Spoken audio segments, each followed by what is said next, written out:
What is ISKCON అనే గొప్పతనం గురించి చరిత్ర గురించి కానీ చెప్పాలి అని అంటే మీరేం చెప్తారు? ప్రపంచంలో ఈ రోజున ఎంత సనాతన ధర్మం వ్యాప్తి చెందిందంటే అది ఇస్కాన్. ఇంకా చాలామంది ఉన్నారు. ఇంత పూర్వం ఇప్పుడు అసలు 14 సంవత్సరాలు అరణ్యంలో శ్రీరాముడు ఏం చేశాడు? వెడలెను కోదండ పాని అనుజ లక్ష్మణుని గూడే వెడలెను కోదండ పాని. ఇస్కాన్ వారి దగ్గర ఇంత డబ్బు ఎక్కడిదంటే ఏం చెప్తారు స్వామి? నో చారిటీస్ అంత వస్తాయా లేకపోతే? ఇస్కాన్ ఇండివిజువల్గా ఏ టెంపుల్కి ఆ టెంపులే. ఇస్కాన్ ఈజ్ వన్ ఆర్గనైజ్డ్ వేలో, బట్ ఇస్కాన్ టెంపుల్ దేనికదే ఇండివిజువల్ టెంపుల్. బాంబే ఇండియాలో ఒక రిచెస్ట్ టెంపుల్, అలాగే ఢిల్లీ, అలాగే అహ్మదాబాద్, ఇంకా Mayapur ISKCON world headquarter. ఇస్కాన్ యొక్క ప్రధాన మోటో ఆశయం ఏమన్నా ఉంది అని అంటే అది ఆలయాలు కట్టుకుంటూ పోవడం, ధర్మరక్షణ, అసలు కాదు, మత ప్రచారమా? అసలు కాదు. అసలు in Kaliyuga construction means construct a person, not temple. So ISKCON ఆశయం ఏంటంటారు గురుగారు? అందరూ ప్రశాంతంగా ఆనందంగా భక్తి చేయండి. గురుగారు, హరే రామ హరే కృష్ణ. హరే కృష్ణ మహేంద్ర, హరే కృష్ణ. భారతదేశం నుండి పాకిస్తాన్ విడిపోయినంత వరకు పాకిస్తాన్ వాళ్ళంతా కూడా మన సోదరులు కాదా? మనమంతా ఒకటి కాదా? కాదా? అసలు ఈ జోక్స్కి ఎప్పుడు ఎండ్ అవుద్దో నాకు అర్థం కావట్లేదు. మమైవాంశో జీవలోకే జీవభూత సనాతన, ఇది భగవద్గీత కాన్సెప్టు. సర్వే జనా సుఖినో భవంతు, ఇది Upanishad concept. What is Quran concept? నువ్వెవరో ఖురాన్ ప్రకారం చెప్పు. అడుగుపోని ఎవరన్నా షఫీని, నువ్వెవరు? ఎవరే కాఫీర్, ఎవరే కాఫీర్, సతానిక బచ్చా, ముష్రిక్ అంటారు తెలుసా? విగ్రహారాధన చేయకూడదు. నువ్వు విగ్రహారాధన చేస్తావు. యువర్ ఎగ్నెస్ట్ టు దెన్, మీ ఎవ్రీవన్. మనకు కాన్సెప్ట్ లేదు. సంగచ్చద్వం సంవదద్వం. ఇప్పుడు నీకు అన్నయ్య, తమ్ముడు, అన్నదమ్ములు, బయ్య, ఈ ఫిలాసఫీ చెప్పావు కదా. అసలు ఎవడు నీకు బయ్య? నువ్వు విగ్రహారాధన చేస్తుంటే నిన్ను సాతానుగా బచ్చా అన్నవాడు నీకు బయ్యాలు అవుతాడు. నువ్వు గోవుని మాత అంటే మై ఖాతా అన్నవాడు నీకు బయ్యాలు అవుతాడు. నీ పండక్కి విషెస్ చెప్తేనే నరకానికి వెళ్ళిపోతావు అని చెప్పబడేటువంటి వాళ్ళు ఉన్నవాళ్ళు నీకు బయ్యాలు అవుతారు. చెప్పు. తినే దాంట్లో ఉమ్ములు అవి పోస్తే ఇంక బయ్యాలు ఎలా అవుతారు కదా? అది భయ్య కాన్సెప్ట్ లేదు. పచ్చి అబద్ధం, ఎప్పటికీ లేదు. నీకు పోనీ అర్థమయ్యేలా చెప్తా. ఇప్పటికీ ఉంది. చమన్లాలో రామ్లాలో ఎవరో ఒక ఆయన 1929లో అతని దగ్గర పనిచేసే అతనితో పాకిస్తాన్ కరాచీలోనే ఎక్కడో నాకు 2 పిల్లలు 2 బిల్డింగ్స్ కట్టిస్తున్నాను. ఇప్పటికీ నా బిల్డింగ్స్ ఆర్చి పగిలిపోయి ఉంటుంది. ఈ బిల్డింగ్స్ మా 2 పిల్లలు కట్టిస్తున్నాను. మరి నీకు 9 మంది కదా, నువ్వేం కట్టిస్తున్నావు? మీ పిల్లలకన్నా అంట. మాకేం పని సార్? రావల్పిండిలో సేట్లు ఉన్నారు, సింధులో సేట్లు ఉన్నారు, ఇంకా లాహోర్లో సేట్లు ఉన్నారు. వీళ్ళందరూ బోల్డ్ అని బిల్డింగ్స్ కట్టించారు, మీరు కూడా కట్టించినారు. కొన్నాళ్ళ తర్వాత ఈ మాయగా అని చెప్పాడు. 29కి 47కి ఎంత డిస్టెన్స్? 18 ఏళ్ళు అంతేనా? అయిపోయినాయిగా. సేట్ చమన్లాల్ లేడుగా, ఇప్పుడు రామ్లాల్ లేడుగా ఆ బిల్డింగ్స్లో. వాళ్ళ పిల్లలు లేరుగా, వాళ్ళంతా భూమిలోకో భారత్లోకి వెళ్ళిపోయారుగా. నీకెవడు భయ్యా చెప్పు? పోనీ ఇప్పుడు పాకిస్తాన్లో ఏదన్నా మసీద్ మీద దాడి జరిగింది, నువ్వు ఎవరు చేసినట్టు? హిందువులు ఎలా చేస్తారు? హిందువులు అలా అక్కడ కుక్కల్లా బతుకుతుంటే వాళ్ళే హిందువులు బతకడానికే దిక్కులేని స్థితి కదా. అంత సినిమా ఎక్కడుంది అక్కడ? దాడి చేసే అంత దమ్ము కదా. వాళ్ళ ఆడపిల్ల 9 ఏళ్ల పిల్ల, వాడెవడో అక్కడ ఓ పంది 45 ఏళ్ళు దాన్ని నాశనం చేసాడు. ఆయన కోర్టుకి వెళ్ళారు తల్లిదండ్రులు. ఆల్రెడీ పెళ్ళి అయిపోయిందిగా, వదిలేదు. 200 సంవత్సరాలు బానిసలుగా బ్రిటిష్ కింద బతికామంట. పాకిస్తాన్ మన నుండి విడిపోయినంత వరకు బ్రిటిష్ హోల్సేల్. వాడు మనకు శత్రువు కాలేదు. కానీ ఎవరు కాలే? బ్రిటిష్. ఎవడు చెప్పాడు? ఇప్పుడు మనం ఇంగ్లాండ్ మీద అయితే దాడి చేయట్లేదు కదా, బ్రిటిషర్ మీద అయితే మనం దాడి చేయట్లేదు. కాదు, బ్రిటిష్ వాడు కూడా వదిలి వెళ్ళిన తర్వాత మన దాంట్లో ఏలు పెట్టలేదుగా. నువ్వు గమనించావా? ఈ దేశం మొక్కలు చేయాలని కోరుకుని దీన్ని పాకిస్తాన్కి పుట్టించి, దాన్ని పుట్టిన తర్వాత కూడా అక్కడ ఉన్న వాళ్ళని చంపి ఒక వారంలో 6 లక్షల మందిని చంపి 4 నెలల్లో 20 లక్షల మందిని చంపి రైళ్ళ నిండా వేల కొద్దీ తలకాయలు లేని మొండాలను పంపించి అయిపోయిన తర్వాత కూడా మన మీద యుద్ధం చేసేసి మన సైనికుల్ని చంపేసి మన చవట ప్రభుత్వాలు ఉండడం వలన ఒక లేడీ పరిపాలించింది కదా, అతిపెద్ద హిందూ ద్రోహి. అప్పుడు పాడుకున్నా ఇందిరాగాంధీ చెంబులో బూంది అని. 1000 ఏళ్ళు మొఘళ్ళు, తురుష్కులు, హూనులు, శకులు చేయలేనటువంటి ద్రోహం ఏంటిది? హిందువుల కుటుంబ నియంత్రణ. తెలుసా మీకు? 70s 80s ఆ టైంలో కుటుంబ నియంత్రణ అంటే ఏంటనుకుంటున్నావు? హిందువుల నియంత్రణ. అలా చేసి హిందువుల జనాభాని అత్యధికంగా తగ్గించినటువంటి గొప్ప ఆ మతాల వారసురాలు ఆవిడ. సరే, అది పక్కన పెడదాం. ఇప్పుడు వాళ్ళకి దేశం ఇచ్చిన తర్వాత పోని వాళ్ళు ఏమైనా డెవలప్ అయ్యి వాళ్ళ పనాలు చేసుకున్నారా? 24 గంటలు. ఇప్పుడు మొన్న కూడా ఏదో ఈ వీడియో వచ్చింది, నీ జీవిత లక్ష్యం ఏంటి అని అడిగి చిన్న బాబుని అడిగితే, నా జీవిత లక్ష్యం పెద్ద అయ్యాక భారతదేశాన్ని నాశనం చేయడం. ఎంత పాజిటివ్ అండి. సో వాళ్ళకి దేశం ఇచ్చిన తర్వాత మన వాళ్ళని చంపి మన దేశ నాశనం కోసమే ఈ 75 ఏళ్ళ నుంచి ప్రయత్నం చేశారు. ఇప్పుడు అడుగు తినడం వేరే కదా. అడుగుపోవడానికి కారణం వాళ్ళు హౌ టు డెవలప్ అనే కాన్సెప్టే లేదు వాళ్ళకి. How to destroy, default destroy మీదే ఉన్నారు. అలా లక్షల మంది హిందువులు చంపేశారు. ఆ దేశం పుట్టించి ఎంతమంది చంపేశారు. మరి ఇంగ్లాండ్ మన వదిలేసి వెళ్ళిపోయింది, మన పరిపాలన మనం చేసుకుంటున్నాం. సో వాళ్ళు మనకి శత్రువులు అయినప్పటికీ అది కంటిన్యూషన్ లేదు. ఇంకా వాళ్ళు ఎంత నాశనం చేయాలో చేసేసారు, ఎంత ఎత్తుపోవాలో ఎత్తుపోయారు. ఆ ఇంగ్లాండ్లో ఉన్న బిల్డింగ్స్ అన్నీ మండబులతో కట్టినవే. ఇప్పుడు సర్దార్ కాటనం చాలా గొప్పోడు, మనకు కట్టాడు. అక్కడ ఉండేటువంటి బ్రాహ్మణులు కూడా అతనికి తర్పణ వదులుతారు, అతని పేరు చెప్తారు. చాగంటి గారు కూడా ఆయన బోళ్ళు పొగిడారు. అది మన గొప్పతనం.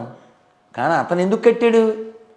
ఇక్కడి నుంచి సంపదలు ఎత్తుకెళ్ళడానికి. ఎవరి డబ్బులతో? మన డబ్బులతో.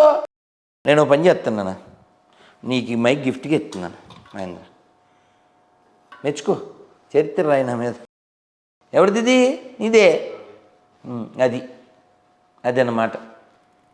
సో ఇంగ్లాండు వాడు ఎప్పటికీ శత్రువే. ఎందుకంటే ఈ దేశ నాశనం చేశాడు.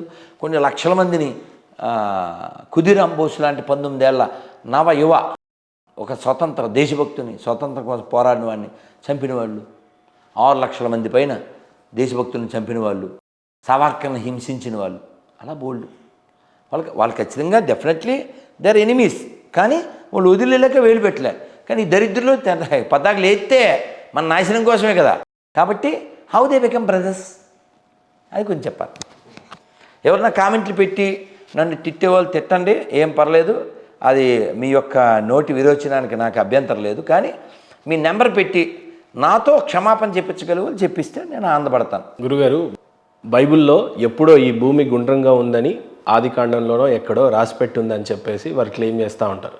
విమానాలు ఎలా ఎగరొచ్చో అని చెప్పి బైబిల్లో రాసిపెట్టున్నట్టు క్లెయిమ్ చేస్తూ ఉంటారు.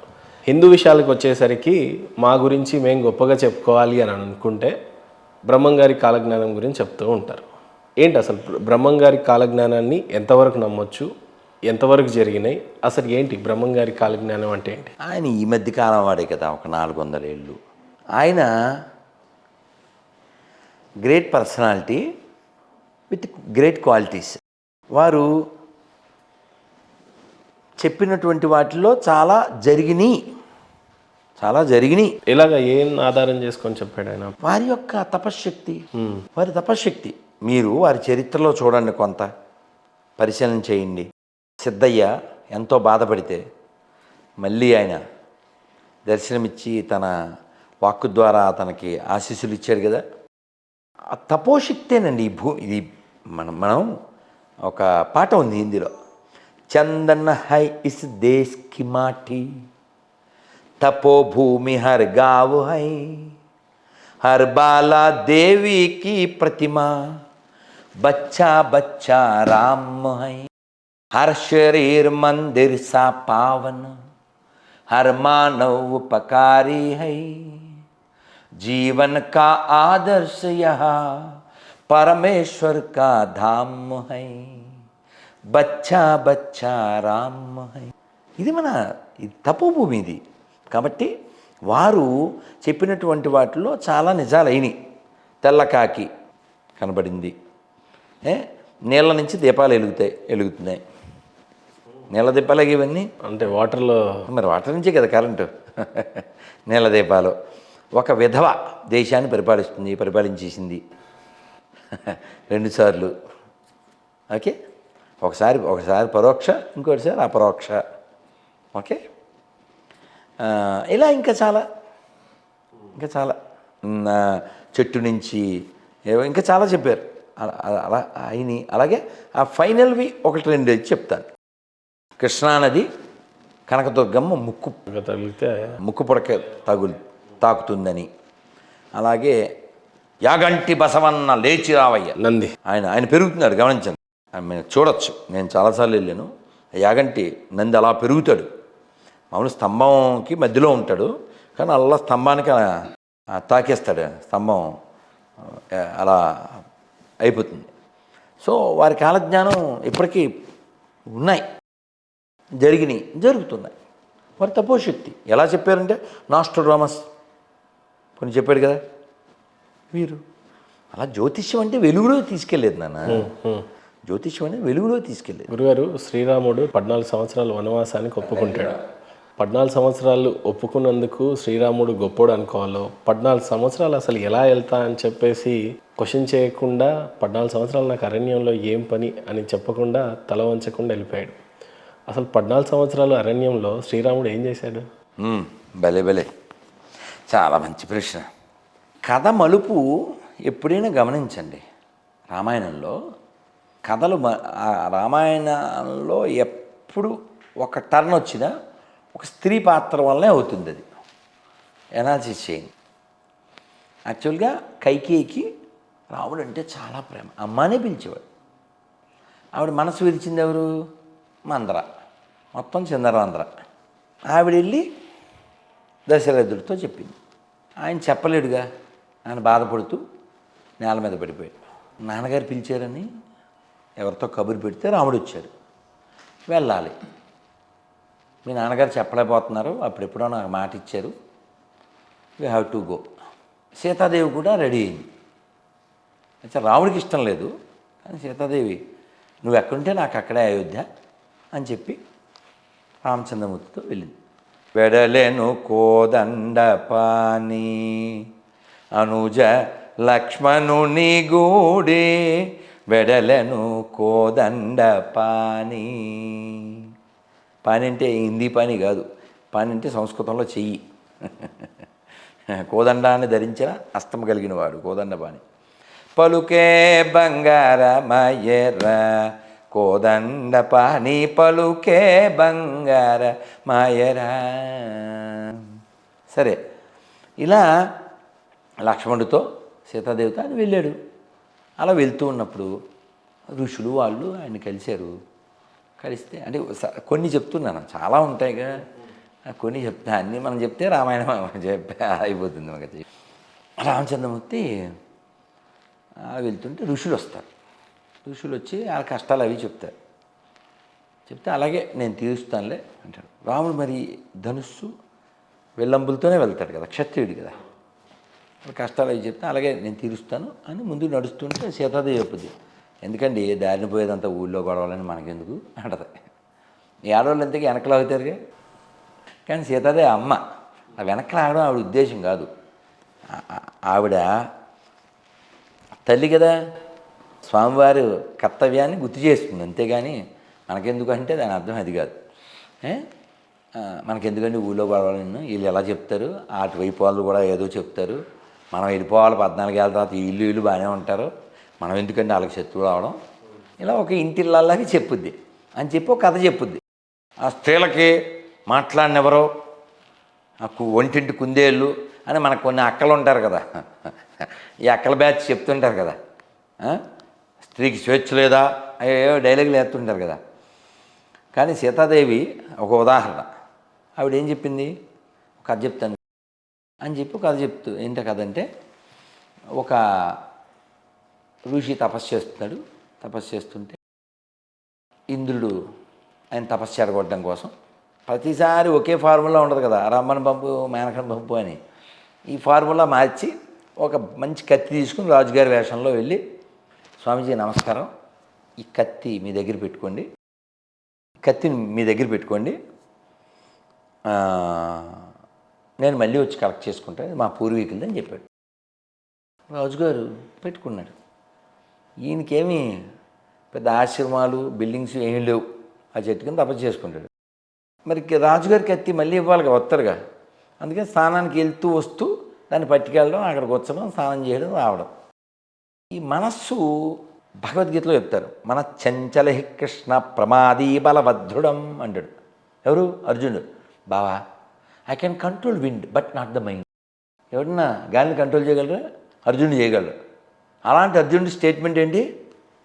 మనసును కంట్రోల్ చేయాలి. ఈయన అలా కత్తి పెట్టుకెళ్ళాడు కదా, దీని పదును ఎంత ఉందో చూద్దాం అని ఆ మొక్కల్ని ఎలా అన్నాడు. బాగానే తెగుతుంది. అలా 2-3 రోజులు అలా మొక్కలని ఈయన వెనకాల ఆ జింకలు లేళ్ళు అవి వస్తూ ఉండేవి. ఓసారి అసలు చూద్దామని కస వేసి జింగని చెక్ చేశాడు, అది బుక్ అయిపోయింది. ఈయన బుక్ అయిపోయాడుగా. హింస కదా, హింస చేస్తే ఇంక తపస్సు ఉంది మంగళం. అంటే ఈ అక్కర్లేనివి పెట్టుకుంటే అలా మనకి కూడా ఎందుకండి ఇవన్నీ అని ఈ కథ చెప్పింది Sitadevi. If I'm not correct please correct me, no problem. అది సీతాదేవి మాట్లాడింది రాముడితో, ఏదో చెప్పి అలాగే అని ఊరుకోకుండా. అంటే చర్చ ఉంది. అలా రాముడు చెప్పాడు, నేను క్షత్రియుడిని. క్షత్ అంటే అర్థం ఏంటి? గాయము. క్షత్రియ. త్ర ర అంటే రక్షించుట. మంత్ర మనస్సుని రక్షించింది మంత్రం. మననాత్ర అయితే ఇది మంత్ర. క్షత్రియ గాయం తగలకుండా, భుజం లాంటి వాడు కదా క్షత్రియ. నేను రక్షించడం నా బాధ్యత అది. అందుకని ఆ మునికి ఏదో అయింది ఇంకోటి అని కాదు, వీళ్ళందరూ రక్షించాలి. వాళ్ళు నన్ను శరణ వేడారు. రాముడికి ఒక ప్రతిజ్ఞ ఉంది తెలుసా. విభీషణుడు వచ్చినప్పుడు అందరూ సలహా చెప్తారు, ఒక్క హనుమంతుడు తప్ప. వద్దండి, వాడు ఎగస్పార్టీ వాడు, వాడికి వద్దొద్దు అంటారు. అంటే రాముడుతో హనుమంతుడు అంటాడు, స్వామి నేను చూశాను, చాలా గొప్ప క్యారెక్టర్ ఆయన, నన్ను చంపేయమని చెప్పి రావణాసుడు చెప్పాడు, కానీ దూతను చంపుట పాడి కాదని, కాబట్టి ఏదైనా శిక్ష వేయమన్నారు. కోతులకి వాలం అంటే తోక, అది ప్రీతికరమైంది కాబట్టి దాన్ని తగలబెట్టమన్నారు. తర్వాత మనం తగలెట్టేసామనుకోండి. సో వారికి భక్తి నిజాయితీ ఉంది అని హనుమంతుడు చెప్తాడు. రాముడు ఒక ప్రతిజ్ఞ ఉంది. ఆ ప్రతిజ్ఞ ఏంటంటే, ఎవరైనా నన్ను శరణ వేడితే నేను రక్షించి తీరుతా, ఇది నా ప్రతిజ్ఞ. నేను సీతనైనా వదిలేస్తా, నేను లక్ష్మణునైనా వదిలేస్తా, ధర్మాన్ని విడిచిపెట్టాను. ఇది రాముడు. అలాంటి రామచంద్రమూర్తి అలా వెళ్తున్నప్పుడు కబంధుడు వచ్చాడు, బోల్డ్ మంది మునులు వచ్చారు. ఒక్కొక్క ఎపిసోడ్ నాన్న, ఓసారి ముని, ఓసారి రాక్షసుడు, ఓసారి ముని, ఓసారి రాక్షసుడు, ఓసారి ముని, ఓసారి రాక్షసుడు. మొత్తం ఈ 14 సంవత్సరాల వనవాసాన్ని ఒక సారాంశం కింద చూస్తే ఏమని చెప్పగలుగుతారు మీరు? వాళ్ళు ఎప్పుడు ఆ నియమానికి అతిక్రమించలే. యాక్చువల్గా దశరథుడు 14 ఏళ్ళకి సరిపడా బట్టలు గిట్లు అన్ని ఫెసిలిటీసు రెడీ చేసాడు. ఇప్పుడు ఇన్ని ఫెసిలిటీసు అడవిలో బిల్డింగ్ కట్టేసి ఇచ్చేస్తే ఇంకా అసలు కైకి యొక్క కోరికకి అర్థమే ఉంది. ఆవిడ ఒప్పుకోలేదు, అది జరగలేదు. రాముడు మంచి బట్టలు వేసుకున్నవాడు నార బట్టలు కట్టుకున్నాడు. సీతాదేవి అసూర్యం పశ్యతి అంటారు, అంటే తెలుసా? అసూర్యం పశ్యతి అంటే ఎండకన్నెరగదు సీతాదేవి. ఆవిడికి పాపం ఆ నారబట్టలు ఎలా కట్టుకోవాలో తెలీదు. రాముడే ఎలా అని చుట్టేసి మెడ మీద ఉట్టేసి అసలు ఎంత ఏడ్చారంటే, అయోధ్యలో రాముడు వెళ్ళిపోయిన నెల తర్వాత కూడా గుర్రాలు ఏనుగులు కూడా కంటతడి. అంత ప్రేమించారు రాముని. అలా రామచంద్రమూర్తి, మీరు చిత్రకూట అని ఉంది, వెళ్ళండి, బాగుంటుంది. అక్కడ మందాకిని ఉంటుంది, బాగుంటుంది. ఆ చిత్రకూట్లో ఆ గోదావరి అంతా ఉంటుంది. అక్కడ చాలా కాలం ఉన్నారు రామచంద్రమూర్తి. దాదాపు 13 ఏళ్ళు వాళ్ళు సుఖంగా సంతోషంగా అడవుల్లో అలా తిరుగుతూ అలా మునివృత్తిని అవలంబించి. 14 సంవత్సరాల ప్రయాణం ఎక్కడ మొదలైంది, ఎక్కడ ఎండ్ అయింది అన్నట్టు? అయోధ్య నుంచి గంగా నది మీదుగా అలా ప్రయాణం సాగిస్తూ సాగిస్తూ సాగిస్తూ ఉత్తరాది నుంచి దక్షిణాది వైపు అలా వచ్చినప్పుడు మనకి తెలుసుగా చివరి ఎపిసోడ్ 1 year ఉందనగా ఎంటర్ ద డ్రాగన్, రావణాసురుడు వస్తాడు. ఇంక వెతకడం ప్రారంభిస్తారు అన్నదమ్ములు ఇద్దరు. అలా ప్రారంభిస్తే దారిలో ఇక్కడ ఇంకో క్వశ్చన్ గురుగారు, సహజంగా సీతాదేవిని రావణాసుడు అపహరించినప్పుడు ఎక్కడి నుంచి తీసుకెళ్ళాడు, ఎక్కడికి తీసుకెళ్ళి పెట్టాడు అని అంటే, సపోజ్ ఇప్పుడు హైదరాబాద్ నుంచి నిజామాబాద్కి పోవాలంటే మధ్యలో మేడ్చల్, కామారెడ్డి, తూప్రాన్ ఇలా చెప్తా ఉంటారు. అలా చెప్పాలి అని అంటే ఎలా తీసుకెళ్ళాడు రావణ? దానికి ఒక మంచి అనాలిసిస్ ఉంది. నేను యాక్చువల్గా అది ఎగ్జాక్ట్లీ నాకు ఇప్పుడు గుర్తులేదు, కానీ దానికి మంచి అనాలిసిస్ అయితే నేను చదివాను. ఆయన రోడ్డు మార్గమా వాయు మార్గమా? అలా వాయు మార్గమే, అది ఓకే. నేను చెప్పేది ఎగ్జాక్ట్లీ ప్లేస్ కూడా, ఆయన తీసుకెళ్ళిన వే అదైతే ఉంది. అది అలా తీసుకెళ్ళినటువంటి వేని కూడా ఒక వివరణ ఉంది, దానికి మనం ప్రయత్నం చేద్దాం. అయితే రావణాసురుడు తీసుకెళ్ళిన తర్వాత 1 year మొత్తం ఇదంతా నడిచింది, ఈ విషయం అంతా నడిచింది. ఈ కీలకమైంది ఇదే. ఎందుకని? పర్పస్ ఆఫ్ రామావతారం. రాముడు వచ్చింది ఎందుకు? 2, ఒకటి exemplary king, exemplary husband, exemplary father, exemplary son, exemplary friend. ఇన్ని క్యారెక్టర్స్ని కలిగి ఉండి at the same time Ravana వద్ద జరగాలి. మరి అప్పుడు క్రిస్టియన్స్ కూడా అదే క్లెయిమ్ చేస్తారు కదా, ఏంటిది? మానవ రూపంలో జీసస్ ఎందుకు వచ్చాడు అని అంటే మానవుడు ఎలా బతకగలడు అని చెప్పడానికి వచ్చాడు అని చెప్తారు. ఆయన దేవుడు కాదు, ఈయన దేవుడు అని ఎలా అంటారు అని అంటారు కదా. ఒరే నాన్న, మీ నాన్న పేరు ఏంటరే? ఎంతసేపు పెట్టింది? సెకండ్. మీ నాన్న పేరు ఏంటమ్మా? మీ నాన్న పేరు? రాముడిని అడుగు, వెంటనే చెప్తాడు. Sir, I'm son of Dasharatha అని చెప్తాడు. ఇప్పుడు నువ్వు చెప్పిన క్యారెక్టర్ని అడుగు, వాళ్ళ నాన్న పేరు. ఆయన శక్తితో పుట్టాడు అని చెప్పడానికి నిదర్శనం అంటాడు. నేను దేవుణ్ణి అని చూపించుకోవడానికి, నేను ఆమె స్పర్మ్తో పుట్టలేదు, లేకపోతే సంసారం చేస్తే పుట్టలేదు, ఒక నక్షత్రంగా ఏదో ఒక పవర్ని చూపించడానికి చేశాడు. దాన్ని మీరు కన్సిడర్ చేయరు. ఇప్పుడు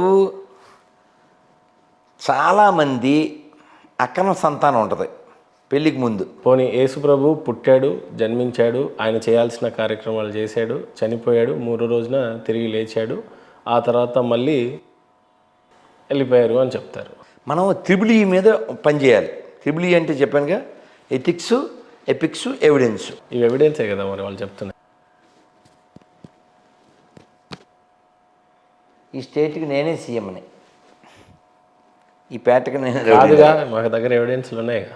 ఏమున్నాయి? మీరు సీఎం ఎందుకు అవుతారు ఈ రాష్ట్రం? నేను సీఎంని కాదుగా, అలాగే వాడు దేవుడు కూడా కాదు. ఇప్పుడు నేను సీఎంని కాదు అనడానికి ఎవిడెన్స్ ఉందిగా, అలాగే అతను దేవుడు కాదు. దేవుడే అని చెప్పి బైబుల్ ఎవిడెన్స్గా చూపిస్తున్నారుగా. ఫోన్ నువ్వే అనుకుందానన్న, నువ్వు గొర్రెకి ఫోన్ చేద్దాం. గొర్రెలతో సరదాగానన్నా ఎక్కడ అంటే ఇప్పుడు మనం మాట్లాడుకుంటే మనం అనుకుంటే ఎలాగా, అకార్డింగ్ టు దెమ్. ఇప్పుడు అర్ధరాత్రి అయిపోయింది, అయినా పర్వాలేదు, నన్ను అర్ధరాత్రి మాత్రమే ఫోన్ చేసి దొబ్బే గొర్రె ఉంది, ఏం పేరు పెట్టాను? యెహోవా. రైట్, యెహోవా, యెహోవా గొర్రె, హైదరాబాద్. ఇతను ఈ టైంలోనే చేస్తుంటాడు. పేరేంటి తెలుసా? మోజెస్. అసలు పేరు రాజేష్. ట్రై చేద్దాం. మామూలుగా ఈ టైంలో చేస్తుంటాడు. అంటే హలో నాన్న, పడుకున్నారా? ఎక్కడ? స్టూడియోలో ఉన్నారా? పర్లేదా, మళ్ళీ మాట్లాడతారా? మార్నింగ్ చేశారా? అయ్యో, మార్నింగ్ నేను మౌనంలో ఉంటాను నాన్న. ఒక్క నిమిషం పర్లేదా? మా ఫ్రెండ్ క్వశ్చన్ అడిగాడు. అదే బైబిల్లో దేవుడు ఎవరు అన్నాడు. అంటే నేనేమో చాలా ఇంటర్వ్యూలో వాళ్ళ క్లారిటీ, ప్యూరిటీ, ష్యూరిటీ లేదు, అది ఇది అంటుంటాను కదా, అందుకని క్లారిటీ మా ఫ్రెండ్ ఇస్తాడని చెప్పాను. ఎవరు నాన్న బైబిల్ దేవుడు ఎవరు? బైబిల్లో దేవుడు ఎవరు? థ్యాంక్ యూ నాన్న, నీ పేరు కూడా అదే. మరి యేసు ఎవరు? దేవుని కుమారుడు కదా. సో మొత్తానికి 2 ఉన్నారు. తండ్రి కుమార పరిశుద్ధ ఒకడే దేవుడు. ఇక్కడ శ్రీరాముడు కూడా అవతారాలు ఉన్నాయి కదా. అవతారం వేరు, ఇక్కడ రీమిక్స్. అది వేరు. ఒక ఒక ఒక యుగంలో నాన్న ఓకే నాన్న గుడ్ నైట్ కాదు నాన్న, నువ్వు కన్ఫ్యూజ్ అవ్వకు, కన్ఫ్యూజ్ అవ్వకు. ఇప్పుడు మనలాంటి వాళ్ళు చాలా మంది ఉన్నారు. నేనంటే చదువుకున్నా నన్నే కన్ఫ్యూజ్ చేస్తాయి ఈ పురాణాలు. అల్లే కనీసం ఇంకా మీ దగ్గర తెలుసుకుందామని అడిగి నేను క్లారిటీ ఇస్తాగా నీకే. ఇంకో విషయం చెప్పనా, ఇంకో విషయం చెప్తాను, నువ్వు బాగా గుర్తుపెట్టుకో. ఆయనకు చెప్పాడు తండ్రి కుమారుడు పరిశుద్ధాత్మ పరిశుద్ధాత్మ అన్నీ ఒకటే అని చెప్తాడు అతను. రీమిక్స్ అది. ఇక్కడ బ్రహ్మ లయకారకుడు, శివుడు తీసుకుపోయేవాడు, పాలించేవాడు కృష్ణుడు అని చెప్తాడు. మళ్ళీ అందరు కలిపితే ఒకటేనా, ముగ్గురు వేరేనా? మనకు క్లారిటీ ఉందనా. ఏకం సత్ విప్రా బహుదా వదంతి, ఏకం సత్ విప్రా బహుదా వదంతి. సత్ అంటే సత్యం, ఏకం ఒక్కటే, ఒకటే సత్యం. విప్రులైన వారు, జ్ఞానులైన వారు దాన్ని చాలా రకాలుగా పలుకుతారు. దైవాన్ని చేరుకోవడానికి చాలా మార్గాలు ఉన్నాయి. మనం చెప్తాం, ఆ పార్టీ ఏం చెప్పుద్ది, నేనేం మార్గం, మా షాపులోనే కొనాలి, కొనకపోతే నరకానికి వెళ్ళిపోతా ఉంటుంది, అందుకని వ్యతిరేకిస్తాం. ఇంకోటి ఏంటంటే, ఇప్పుడు మోజెస్ చెప్పాడు కదా, బైబిల్లో దేవుడు అంటే యెహోవాయే. ఎందుకు అంటే ఆది కాండంలో చెప్పారు. నాన్న నీకు 10 కమాండ్మెంట్స్ వచ్చు కదా మోజెస్, 10 కమాండ్మెంట్స్ కొంచెం చెప్పు నాన్న. చెప్పు నాన్న. ఇప్పుడు బైబుల్ లేదు కదా సార్, చదవాలి. బైబిల్తో పనే ఉంది.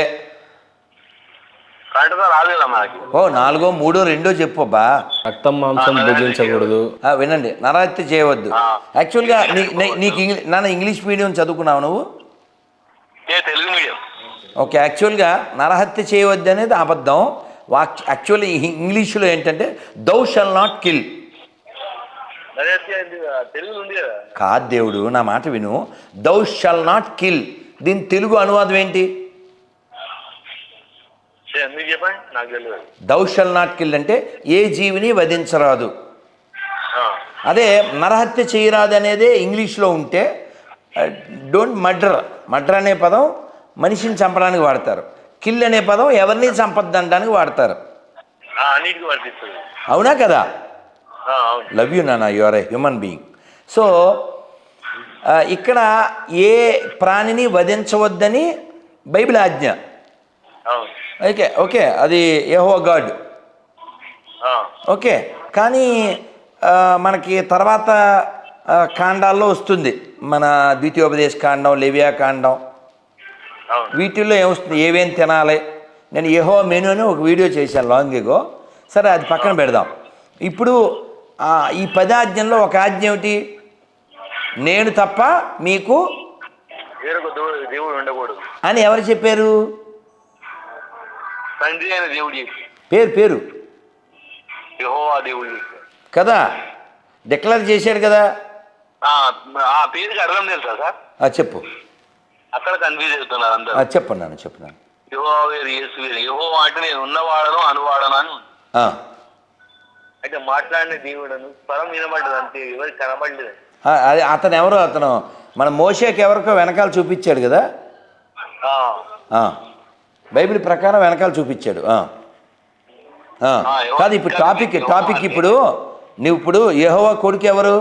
కుమారుడు యేసుక్రీస్తు. So Jehovah is father. So Jesus is sun.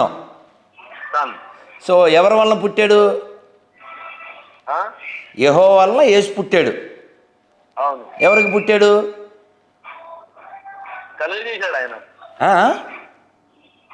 నోటితో సృష్టించాడండి. నోటితోనా? ఎవరి నోటితో? నీ నోరు బహుగా తెరువు, నేను దాన్ని నింపెదను అన్నాడు. దేంతో అన్నది మనకు తెలీదు. ఓకే, ఎవరితో కనలేదు, స్త్రీతో కనలేదు అక్కడ. ఇప్పుడు మరి ఎవరు? అంతకు ముందుకే ఉన్నారు ఆల్రెడీ. సామెతలు జరుగుతున్నాడు, ఎందుకు అధ్యాయం కాదనా? ఇప్పుడు మరి కొడుకు ఎవరు? మరి కొడుకు ఎవరు నాన్న? మరియ గారి కొడుకు ఎవరు? యేసు ప్రభు. నేను చెప్తాను ఇంకా కాసేపు మాట్లాడదాం. మరి కొడుకు యేసు. ఓకే, మరి మొగుడు ఎవరు? ఏసేపు. యోసేపు. ఓకేనా? యేసు వాళ్ళ నాన్న ఏసేపు. అది ఓన్లీ కాసేపు. ఏసేపు ఓన్లీ కాసేపు. వివాహం కాకముందు కదా యేసు ప్రభు. వివాహం ముందు ఎవరైనా పిల్లల కంటే వాళ్ళంతా ఇలా దేవుని కుమారులా ఏంటి? మరి అది మరి పరిశుద్ధాత్మ వల్ల కన్నది కదా. ఆ?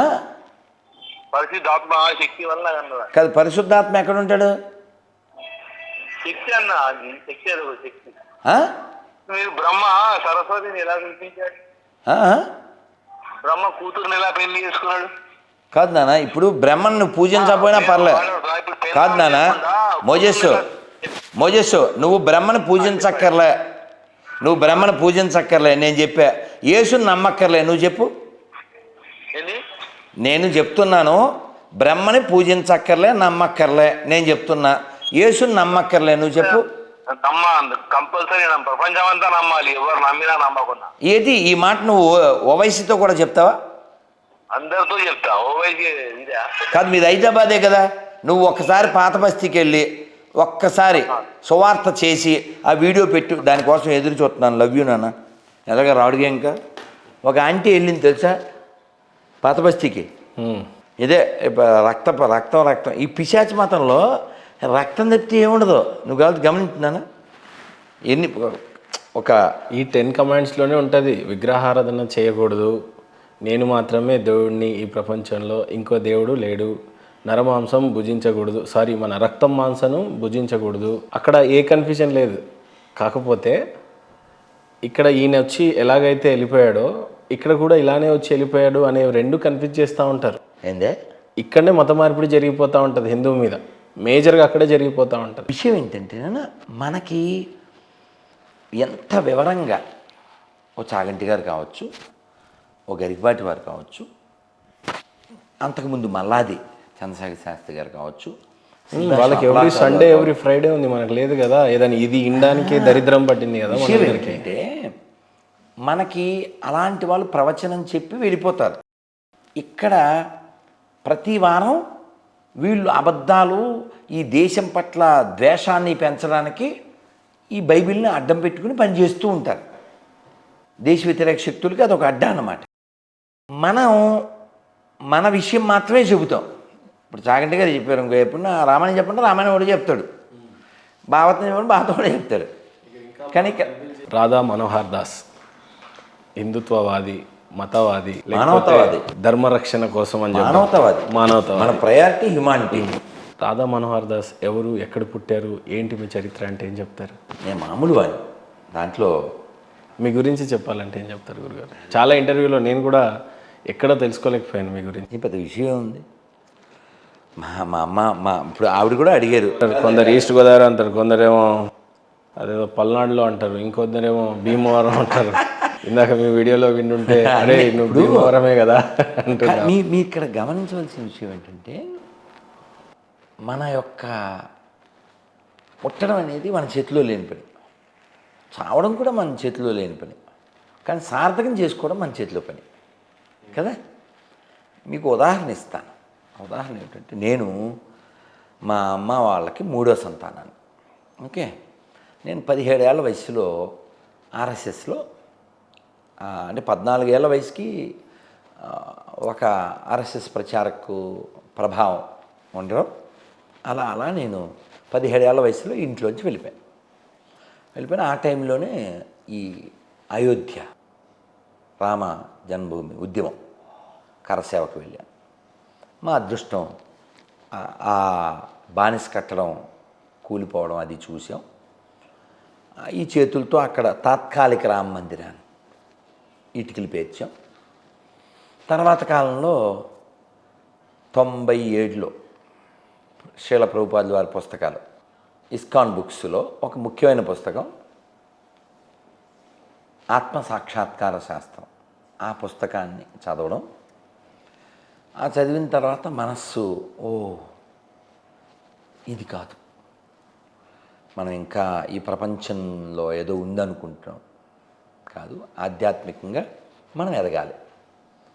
ఆ తర్వాత ఇస్కాన్లో జాయిన్ అయిపోయాం 2000. ఎక్కడ పుట్టారు స్వామి? మీ ఊరు ఎక్కడ? తిరుపతి. సో అలా 97లో జాయిన్ అయిన నేను 2004 వరకు అక్కడే ఉన్నాను. సో ఇస్కాన్ సర్వీస్ అక్కడ గుళ్ళో ఏ సేవ ఉంటే ఆ సేవ చేసేవాళ్ళం. అయితే మాకు భగవంతుడు ఒక్కొక్కరికి ఒక ఎబిలిటీ ఉంటుంది కదా. సో వాక్ శక్తి ఉండడం వల్ల ఈ బుక్స్ స్టాల్స్ ఉండేవి. అవి తిరుమలలో, గోవిందస్వామి టెంపుల్లో, పద్మావతి టెంపుల్లో, ఇలా ఒక్కో టెంపుల్లో నేను ఒక్కో చోట ఎప్పుడు ఎక్కడ పెద్దవాళ్ళు గురువుగారు చెప్పిన చోట అక్కడ సేవ చేసేవాళ్ళు. ఆ తర్వాత కాలంలో నా భావాల వలన వాళ్ళకి ఇబ్బంది కలగకూడదు కదా.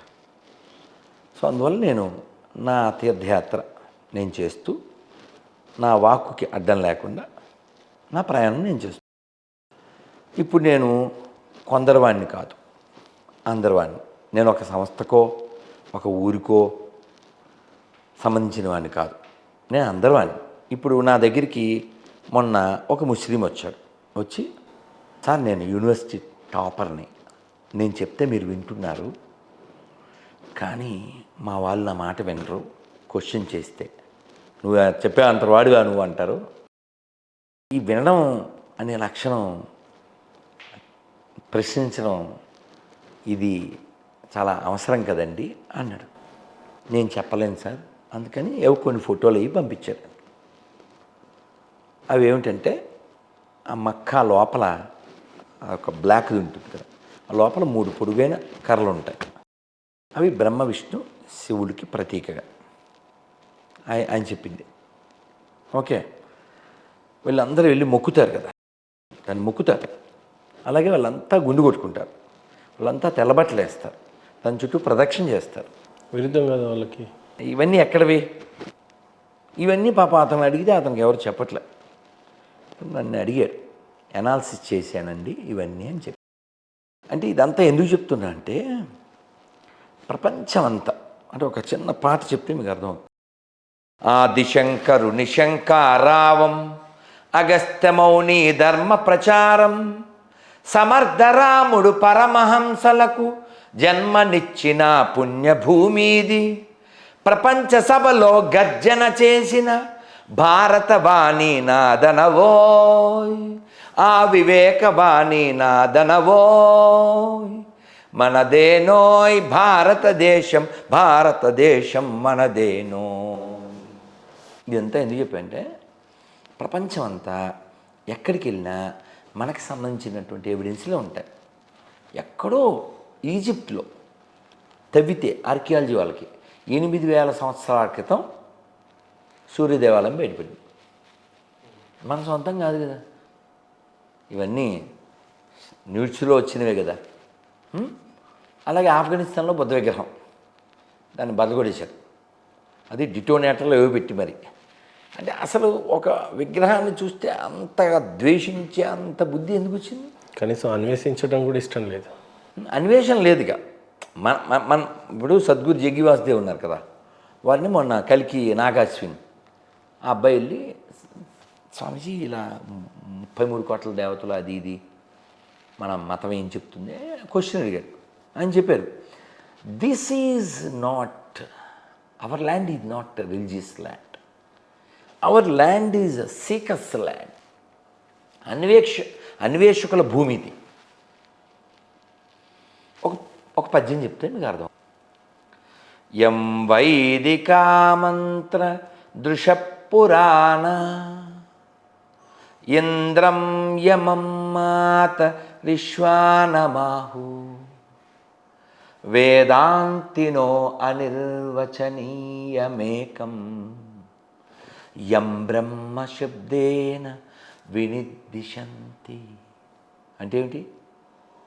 శైవాయమీశం శివ ఇత్యవోచన్ యం వైష్ణవా విష్ణురితి స్తువంతి బుద్ధస్తదార్హన్నితి బౌద్ధ జైన సత్శ్రీ అకాలేతి చ సిక్క సన్. ఏమిటి అర్థం చెప్పాలిగా? యం బ్రహ్మ శబ్దేన వినిర్దిశంతి. నిన్ను శివుడు అని కొందరంటారు, విష్ణువు అని కొందరంటారు, శక్తి అని కొందరంటారు, బుద్ధ అని కొందరంటారు, అర్హన్ అని సిక్కులు అంటారు. ఎవరెన్ని విధములుగా పిలిచను అద్వితీయుడైన పరమాత్మ నీ ఒక్కడవే. ఇక్కడ ఎడారి మతాలకి మనకి ఎక్కడ క్లాష్ వస్తుందంటే దేవుడు ఒక్కడే అని వాళ్ళు చెప్తున్నారు, మనం చెప్తున్నాం. కానీ ఆ దైవాన్ని చాలా పేర్లతో పిలవచ్చు అంటాం మనం. ఏమండి ఇప్పుడు మీకు వంకాయ కూర ఇష్టమేనా? వాడికి ఇష్టం లేదు. ఇప్పుడు మెరట్టుని తినాల్సిందే, నా శాసనం, లేకపోతే నీతో ఎత్తాను ఆసనం అంటే ఎలా సార్ అది? నీకు ఇష్టమైనంత మాత్రం నాడు వంకాయ కూర ఎందుకు తినాలి సార్ అన్యాయంగాను? అలా దైవం చాలా పేర్లతో పిలవచ్చు. మనం భగవంతుణ్ణి నిద్రపుచ్చుతాం, నిద్రలేపుతాం. అంటే ఏంటి?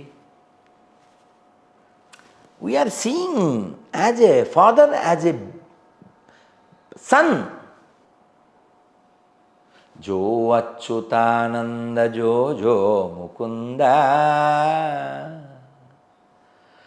లాలి పరమానంద రామ గోవింద జో జో. మహేంద్ర నిద్రపోతాడు గురుగారు. కాదు ఇది పూర్తి చేస్తా. మొన్న కదిరి కృష్ణ అనే చదువుకున్నటువంటి అజ్ఞాని ఏమన్నాడు, వీళ్ళ దేవుడు లేదంటే లేస్తాడు, పడుకుంటాడు అంటే ఇక్కడ మనకి భావన ఉంది. త్యాగరాజ స్వామి వారికి ఆ భావన ఉంది, ఉదాత్తమైన భావన. ఆరగింపవే వెన్నపాలరగింపవే సారమైన గణ వెన్నపాలరగింపవే. మీరు చూడండి, వెన్నపాలు ఆరగింపవే. ఒక అరటిపండుతో కూడిన వెన్నతో కూడిన పాలు ఆరగింపవే. అంటే పండు ప్రకృతి, పాలు ప్రకృతి.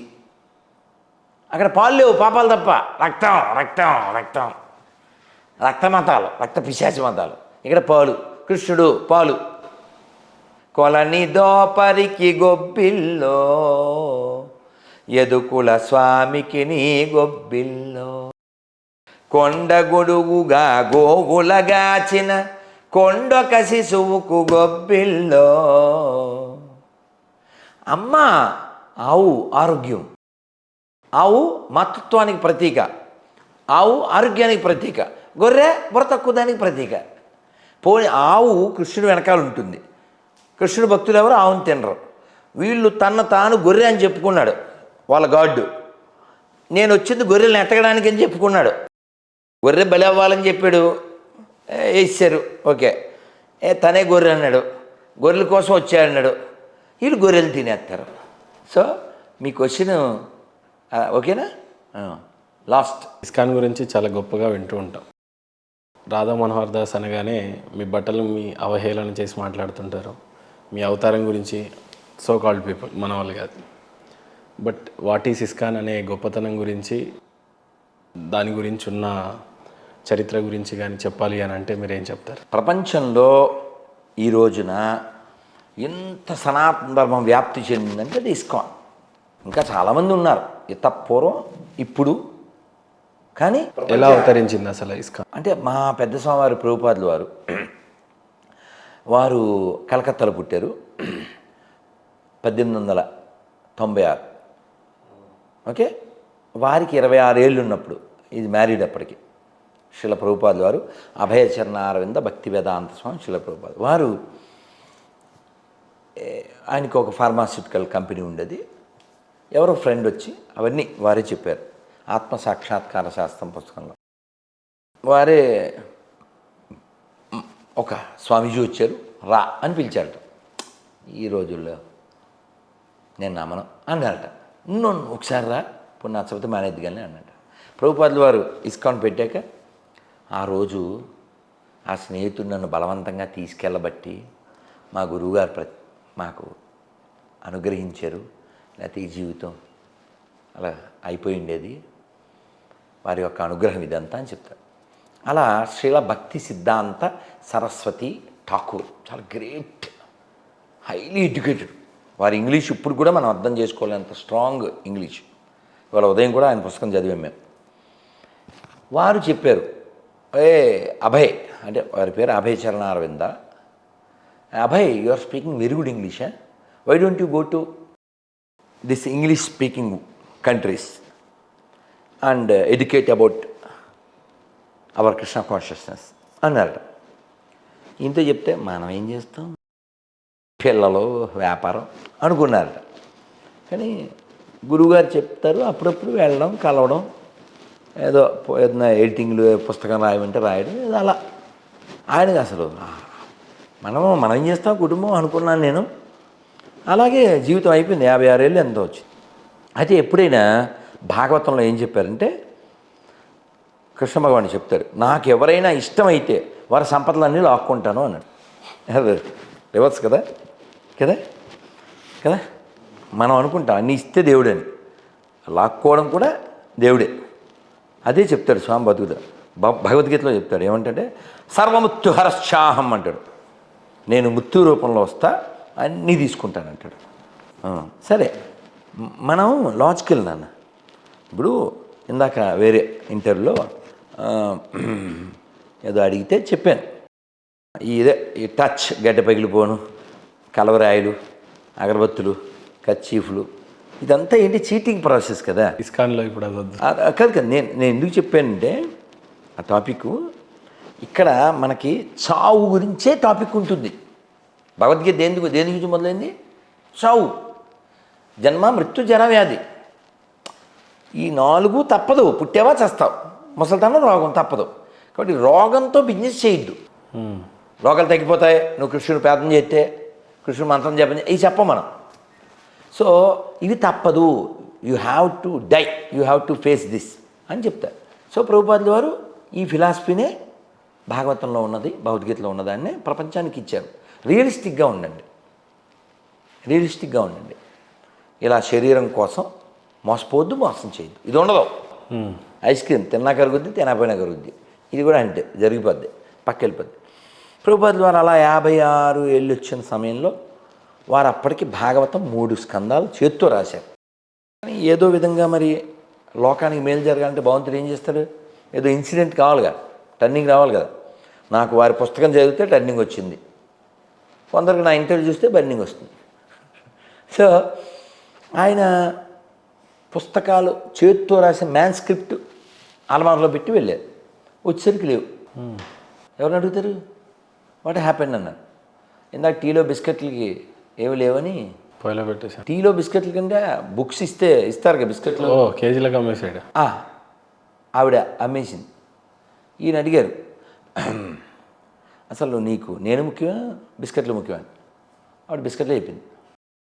భగవద్ రామానుజుల వారి భార్య కూడా ఇలాంటి పెడసరం సమాధానంలే. అలా జరగకపోతే వీళ్ళు బయటికి ఎలా వస్తారు? లోకానికి మేలు ఎలా జరుగుతుంది? ఏదో ఒక యూటర్న్ కావాలి, టర్న్ రావుగా. సో ఆవిడ అలా అంది, ఓకే భగవంతుడు ఇంక ఇల్లు వదిలేరా అని చెప్పడానికి నాకు ఇది ఇచ్చాడు అని వారు బృందావనం వెళ్ళి అక్కడ కూర్చుని భాగవతం రాయడం ప్రారంభించారు, మధుకరి చేస్తూ. అలా వారికి 69 ఏళ్ళు వచ్చాక సుమతి మొరార్జీ అనే ఒక గొప్ప ఒక ఏమంటారు ఈ స్టీమర్స్, ఓడలు ఉంటాయిగా, షిప్స్, ఆ కంపెనీ ఓనర్ ఆవిడ్ని సింధియా స్టీమర్స్ ఏదో ఉంది, ఆవిడ దగ్గరికి వెళ్ళి ఆవిడని అడిగారు, నేను ఎలా వెళ్ళాలి? మా గురువుగారు ఎప్పుడో 40 ఏళ్ల క్రితం నాకు ఒక మాట చెప్పారు అన్నారు. ఇస్కాన్ సక్సెస్ అయిన తర్వాత ఆవిడ దగ్గరికి ఇంటర్వ్యూకి వచ్చారు. I told Swamiji, you are too old, why are going there, it's cold country, you are going there to die అని నేను చెప్పాను. But still no, I have to obey my guru's order అన్నారు. Okay, I give permission. అలా 40 రోజులు ఆయన జలదూత అనే వాడిలో America వెళ్ళారు. అలా వెళ్ళి మధ్యలో 2 సార్లు హార్ట్ అటాక్ వస్తే కృష్ణుడికే మొక్కి అక్కడ దిగి ఒక కవిత రాశారు బెంగాల్లో. దాన్ని ఇంగ్లీష్లో కొట్టండి, మార్కినే భాగవత ధర్మ. ఏం అర్థం కాదు కానీ చాలా గొప్ప భావన ఉంటుంది అందులో. మీనింగ్ చదవాలి, బెంగాలీ మనకు అర్థం కాకపోయినా చాలా అద్భుతమైన మీనింగు. అందులో ఒక line, O Lord, all the way you brought me here, I don't know what to do, but if you make me to speak, I will speak, so that my words will penetrate their hearts. ఆయన మీద ఆధారపడి చెప్పారు. అక్కడ car షెడ్యూల్లో, పార్కుల్లో అలా అలా ఉండి నెమ్మదిగా భజన చేస్తే ఆ పిల్లలు వచ్చారు. ఆ పిల్లల ద్వారా ఒక స్లమ్ ఏరియాకి వెళ్ళారు. 26 పార్క్ ఎవెన్యూ ఏదో ఉంది. అలా ఒక రూము అలా అలా అలా అలా 108 దేవస్థానాలు వారు ఉన్నప్పుడే కట్టేశారు 10 ఏళ్లలో. ఆ వయసులో కూడా స్టార్ట్ చేసింది 70లో. మీకు షార్ట్గా చెప్తాను. 1922లో వాళ్ళ గురుగారిని కలిశారు. 33లో ఇనిషియేషన్ దీక్ష తీసుకున్నారు. 44లో బ్యాక్ టు గాడ్ హెడ్ అనే మ్యాగజైన్ స్టార్ట్ చేశారు. 66లో ఇస్కాన్ మొదలుపెట్టారు. 77లో ఇంటికి వెళ్ళిపోయారు. బ్రీఫ్గా ప్రభుపాదుల వారు. అందుకే నేను ప్రభుపాదుల వారి గురించి ఏం చెప్తాను అంటే, Prabhupad is old man, no is gold man, no is gold mine. అలా 108 దేవస్థానాలు వారు ఉన్నప్పుడే కట్టారు. అందులో ఒక పెద్ద బ్యూటిఫుల్ టెంపుల్ వచ్చి అమెరికాలో ఉంది. దాని పేరు వెస్ట్ వర్జీనియాలో the palace of gold. Prabhupada palace of gold. అది నేల తప్ప అంత బంగారం. అమెరికా తాజ్ అంటారు దాన్ని.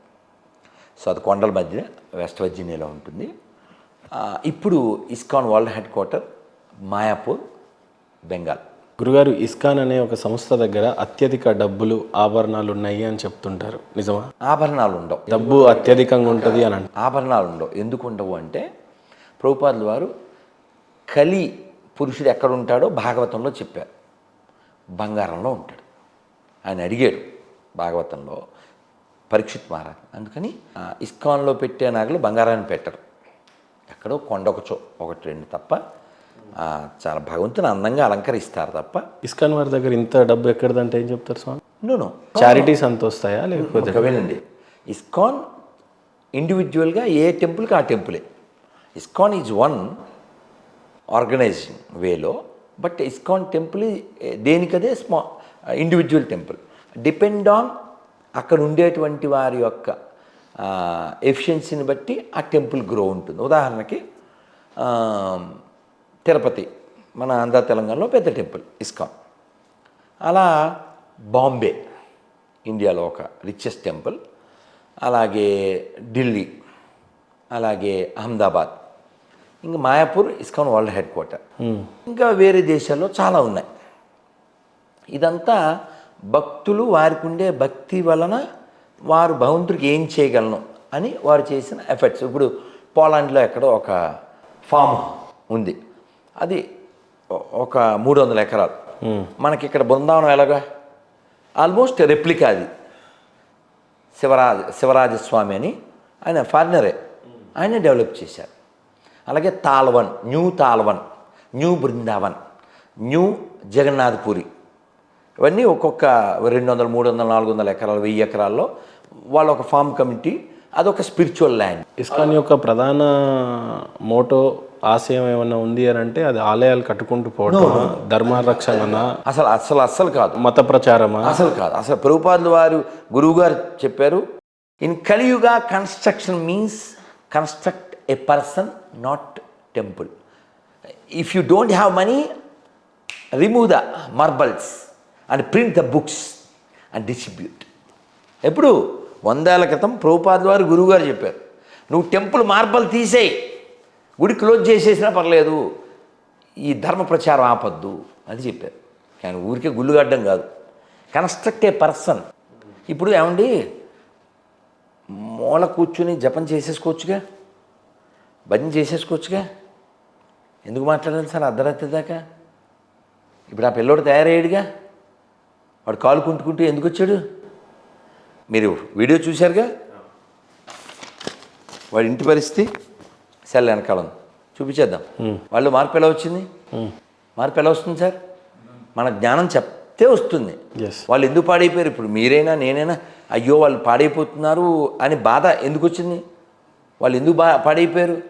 ఒక స్త్రీ గోదావరి మర్యాద నేర్వవలసిన ఒక స్త్రీ రాధమోహనదం, ఒరే రాధమోహనర్, ఒరే గుండు, నీ పీక చాకుతో కోసేస్తాను అని నాకు ఒక వాయిస్ మెసేజ్ పెట్టిందంటే ఆవిడకి ఏమెక్కింది? ఆ పనికి వాళ్ళ బుక్ ఎక్కింది. నేను ఆవిడని అమ్మ అన్నాను, నాకు భగవద్గీత ఎక్కింది. ఆవిడ కూడా కృష్ణుని అంశ కాబట్టి ఆవిడ నాకు తల్లి లాంటిది నేను చెప్పగలను. ఆవిడ దృష్టిలో నేను శత్రువుని. ఎందుకని? ఆ పనికి వాళ్ళ బుక్ ఎక్కింది కాబట్టి. నా మీద కేసు పెట్టారు. ఎందుకు పెట్టారు? వాళ్ళు ప్రేమమతం కాబట్టి. మీరు బొకడా బైబుల్ అన్నారు కాబట్టి వాళ్ళు ప్రేమించాలిగా. ఓ చెంప మీద కొడితే ఓ చెంప మీద, ప్రేమ మతం కదా, నిరూపించుకోవాలిగా. నేను అన్నది నిరూపించకూడదుగా, నేను అన్నది అబద్ధం చేయాలి వాళ్ళు, అవునా కదా? కదా. నేను అప్పటికీ ఎన్నిసార్లు చెప్పాను ఆవిడతో మీతోనే ఎవరితోనే ఇంటర్వ్యూ చేస్తే ఏం చెప్పాను, నేను చెప్పింది తప్పు నిరూపించేది క్షమాపణ చెప్తాను చెప్పి. సో చూడండి, ఈ పిల్లవాడి ఇంట్లో పరిస్థితి అండి. ఒకసారి కమ్ బ్యాక్ టు చూడండి, ఈ పిల్లవాడి ఇంట్లో పరిస్థితి. ఈ పరిస్థితి ఎందుకు వచ్చింది కాబట్టి ఆ పిల్లవాడిని అడుగుదరు. ఇది చూసాను ముందు, ఇది చూసాయి, ఇది వాడి ఇంట్లో పరిస్థితి. కింద మీద అన్ని జీసస్ ఫొటోస్ చూడండి, చూశారు కదా. మళ్ళీ మొదలు పెడుతున్నాను. అక్కడ పైన మాత్రం రాముడి పట్టాభిషేకం జరుగుతున్నప్పుడు పిక్. ఎస్. ఎందుకు ఇలా అది పెట్టినందుకు సాతాన్ అంటారు అబ్బాయి. వాళ్ళ నాన్న పేరు వెంకటేశ్వరరావు, వాడు సాతాన్. ఇప్పుడు సాతాన్ యాక్చువల్గా మీరు ఇందాక టాపిక్ అక్కడి నుంచి వెనకొచ్చు. ఆ పండు తినమని చెప్పింది ఎవరు? సాతాన్. అందుకే మేము సాతాన్ మహారాజ్కి నేను చెప్తాం, ఎందుకంటే అది బెస్ట్ హ్యూమన్. అతను హీరో, అతను ఎవరిని బెదిరించలే. మీ పిల్లల మాంసం మీతో తినిపించేదను, ఇలాంటి లత్కోరు వాక్యాలు అతను పలకలే. మీ పిల్లల బండకేసి బోధవాడు ధన్యుడు, ఇలాంటి నాన్ సెన్స్. ఏం సార్ టాపిక్ డైవర్ట్ ఏం లేదు. మన ధర్మము అధర్మం రెండు మాట్లాడుతున్నాం. ప్రపంచవ్యాప్తంగా ఇస్కాన్ పెరగడం వలన వెజిటేరియనిజం పెరిగింది. బీఫ్ తినేవాడు శుద్ధ సత్వ ఆహారానికి వచ్చాడు. సత్వగుణం పెరిగితే ఏమవుతుంది? హ్యుమానిటీ పెరుగుతుందండి. నువ్వు అడ్వైంది తినేస్తే హ్యుమానిటీ ఎలా వస్తుంది కదా. ఇప్పుడు మీ నాన్న గొప్పోడు, మాకే అభ్యంతరం లేదు, మీకు మాత్రమే. మా నాన్న నాకు గొప్పోడు, తప్పలేదు. నేను నమ్మిందే నమ్మాలి, నేను తిన్నదే తినాలి, ఏంటి సార్ ఇది కదా. ఇది రాక్షసత్వం, దాన్ని వ్యతిరేకిస్తున్నాం. ఇస్కాన్ ఏం చెప్తుందంటే, కృష్ణ భగవానుడు భగవద్గీత ప్రకారంగా, భాగవతం ప్రకారంగా అన్నిటినీ సృష్టించిన వాడు, అందరికీ మూలమైనవాడు, మమైవాంశో జీవలోకే. సో దాన్ని శంకర, మధ్వ, రామానుజ ఆచార్యులు అంతా ఒప్పుకున్నారు. అన్నమయ్య ఏమంటాడు అలా చూపిస్తూ, ఇతడొకడే సర్వేశ్వరుడు, సితకమలాక్షుడు, శ్రీ వెంకటేశుడు అని చెప్పాడా. ఇతన్ని నమ్మాలి, నమ్మకపోతే నరకానికి వెళ్ళిపోతావు. ఈ బెదిరింపు లేదు. సో ఇస్కాన్ ఆశయం ఏంటంటారు గురుగారు? అందరూ ప్రశాంతంగా ఆనందంగా భక్తి చేయండి. హెల్త్ బాగున్న రోజులు మీకు మీరు బాగా చూసుకోగలరు. మీ జీవిత అంతంలో మీకు వయసు మీద పడ్డప్పుడు, మిమ్మల్ని చూడడానికి ఒక కొడుకో, ఎప్పుడైనా వయసు అయిపోయినప్పుడు మీ పరిస్థితి ఏంటప్పుడు? కదా ఇప్పటిదాకా ఎవరు చూశారు? మీకు వయసు ఉంది కాబట్టి మిమ్మల్ని మీరు చూసుకుంటున్నారు. పిచ్చి మాట. భగవద్గీతలో 12వ అధ్యాయంలో 19వ శ్లోకం, భగవద్గీతలో 4వ అధ్యాయంలో 22వ శ్లోకం, ఇవి నేను ఫాలో అయ్యేది. ఏమండి ఇంత వాయిస్ మా అన్నయ్యకి రాదుగా, మా తమ్ముడికి రాదుగా. ఈ వంశం ఆయన సెలెక్టెడ్. నీకు గుర్తుపెట్టుకోండి. నువ్వు పాడతావు నాన్న నాలాగా? లేదు. ఇదంతా నేనేమంటా అంటే, this is all designed by God. కాబట్టి ఈ డిజైన్ చివరిది కూడా ఆయనదే. ఓ పసిపిల్లవాడు బ్యాగ్ సర్దుతాడా, ప్రయాణానికి టికెట్లు కొంటాడా, వాడు చక్కగా వాళ్ళ అమ్మ రెడీ చేస్తే కూర్చుంటాడు. So I'm like a kid of the God. ఇప్పటిదాకా ఎవరు నడిపించారు, ఎవరు రక్షించారు? ఇందాక ఒకటి చెప్తా అన్నాను పద్యం. బలమెవ్వడు బలహీనులకు, బలమెవ్వడు కరిరాజుకున్, బలమెవ్వడు సుగ్రీవాదులకున్, బలమెవ్వడు పాండురాజసుతుల భార్యకున్, బలమెవ్వడు నీకు నాకు నిజముగా కృష్ణ. ఏమంటే పడిపోతుంది సార్, నువ్వు ఏం చేసినా పడిపోద్ది. నువ్వు మంచి పని చేసినా, చెడ్డ పని చేసినా, సద్వినియోగం చేసినా, దుర్వినియోగం చేసినా, ఇది పడిపోయే లోపల అంగదా అంటే భగవంతుడు, గద్ ఎప్పుడు లోపల కలిగి ఉండు. మీరు అంగము అన్నారు, నేను అంగదా అన్నాను. ఎప్పుడు లోపల భగవంతుడిని కలిగి ఉండు. శరీరంలో ఒక భాగాన్ని కాదు, యోగాన్ని కలిగి ఉండు. శరీరం పడిపోయేటప్పుడు నారాయణ అనగలుగు. అలా అనడం కోసం నిత్యం అభ్యాసం చేయి. పొద్దున్న చూడండి నేను మాట్లాడను, మరి మాట్లాడకుండా ఏం చేస్తావు? మేడ మీదకి వెళ్ళి భగవద్గీత చదువుతా, హోమం చేస్తా, జపం చేస్తా, అటు ఇటు తిరుగుతూ. ఇవన్నీ ఎందుకు? ప్రాక్టీస్ దేనికి? చిట్ట చివర ఎప్పుడు పడిపోయినా కృష్ణ నరజన్మ బందాగి నాలుగేరు ఆగే నారాయణన భారదే. కృష్ణ, ఇది కన్నడ. నరజన్మ వచ్చినందుకు, నాలుగున్నందుకు నారాయణ అనొచ్చు కదా, కృష్ణ అనొచ్చు కదా. అందుకే పురందాస్ చెప్పారు, ఏం చెప్పారు? రామనామ పాయాసక్కే కృష్ణనామ సెక్కే రే, విఠల నామ తుప్పవ జవసి బాయ సప్పిరి సిరో. ఏం చెప్పాను? రామనామం అనే పాయసంలో కృష్ణనామం అనేటువంటి పంచదార వేసి విఠలనామ తుప్ప చేసి, తుప్ప అంటే కండలో నెయ్యి వేసి బాయ చప్పరించు, ఆస్వాదించు అని చెప్పారు. మీకు భోజనం ఫుల్గా చేశారండి, మళ్ళీ వీడు వాడు వచ్చి సార్ మంచి బిర్యానీ తెచ్చాను సార్ అన్నారనుకో, పెట్టు అంటావేంటి అనవు. ఎందుకని? నిన్ను ఉంటుంది.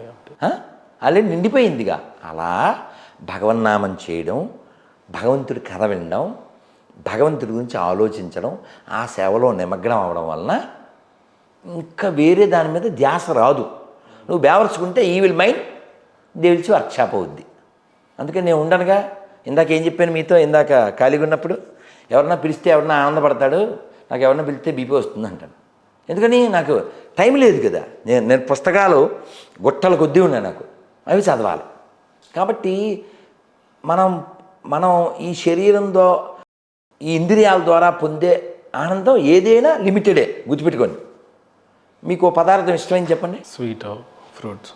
ఉదాహరణకి మీకు గులాబ్ జామ్ ఇష్టం, ఎన్ని తింటారు? 50 అయితే తినలేవు కదా.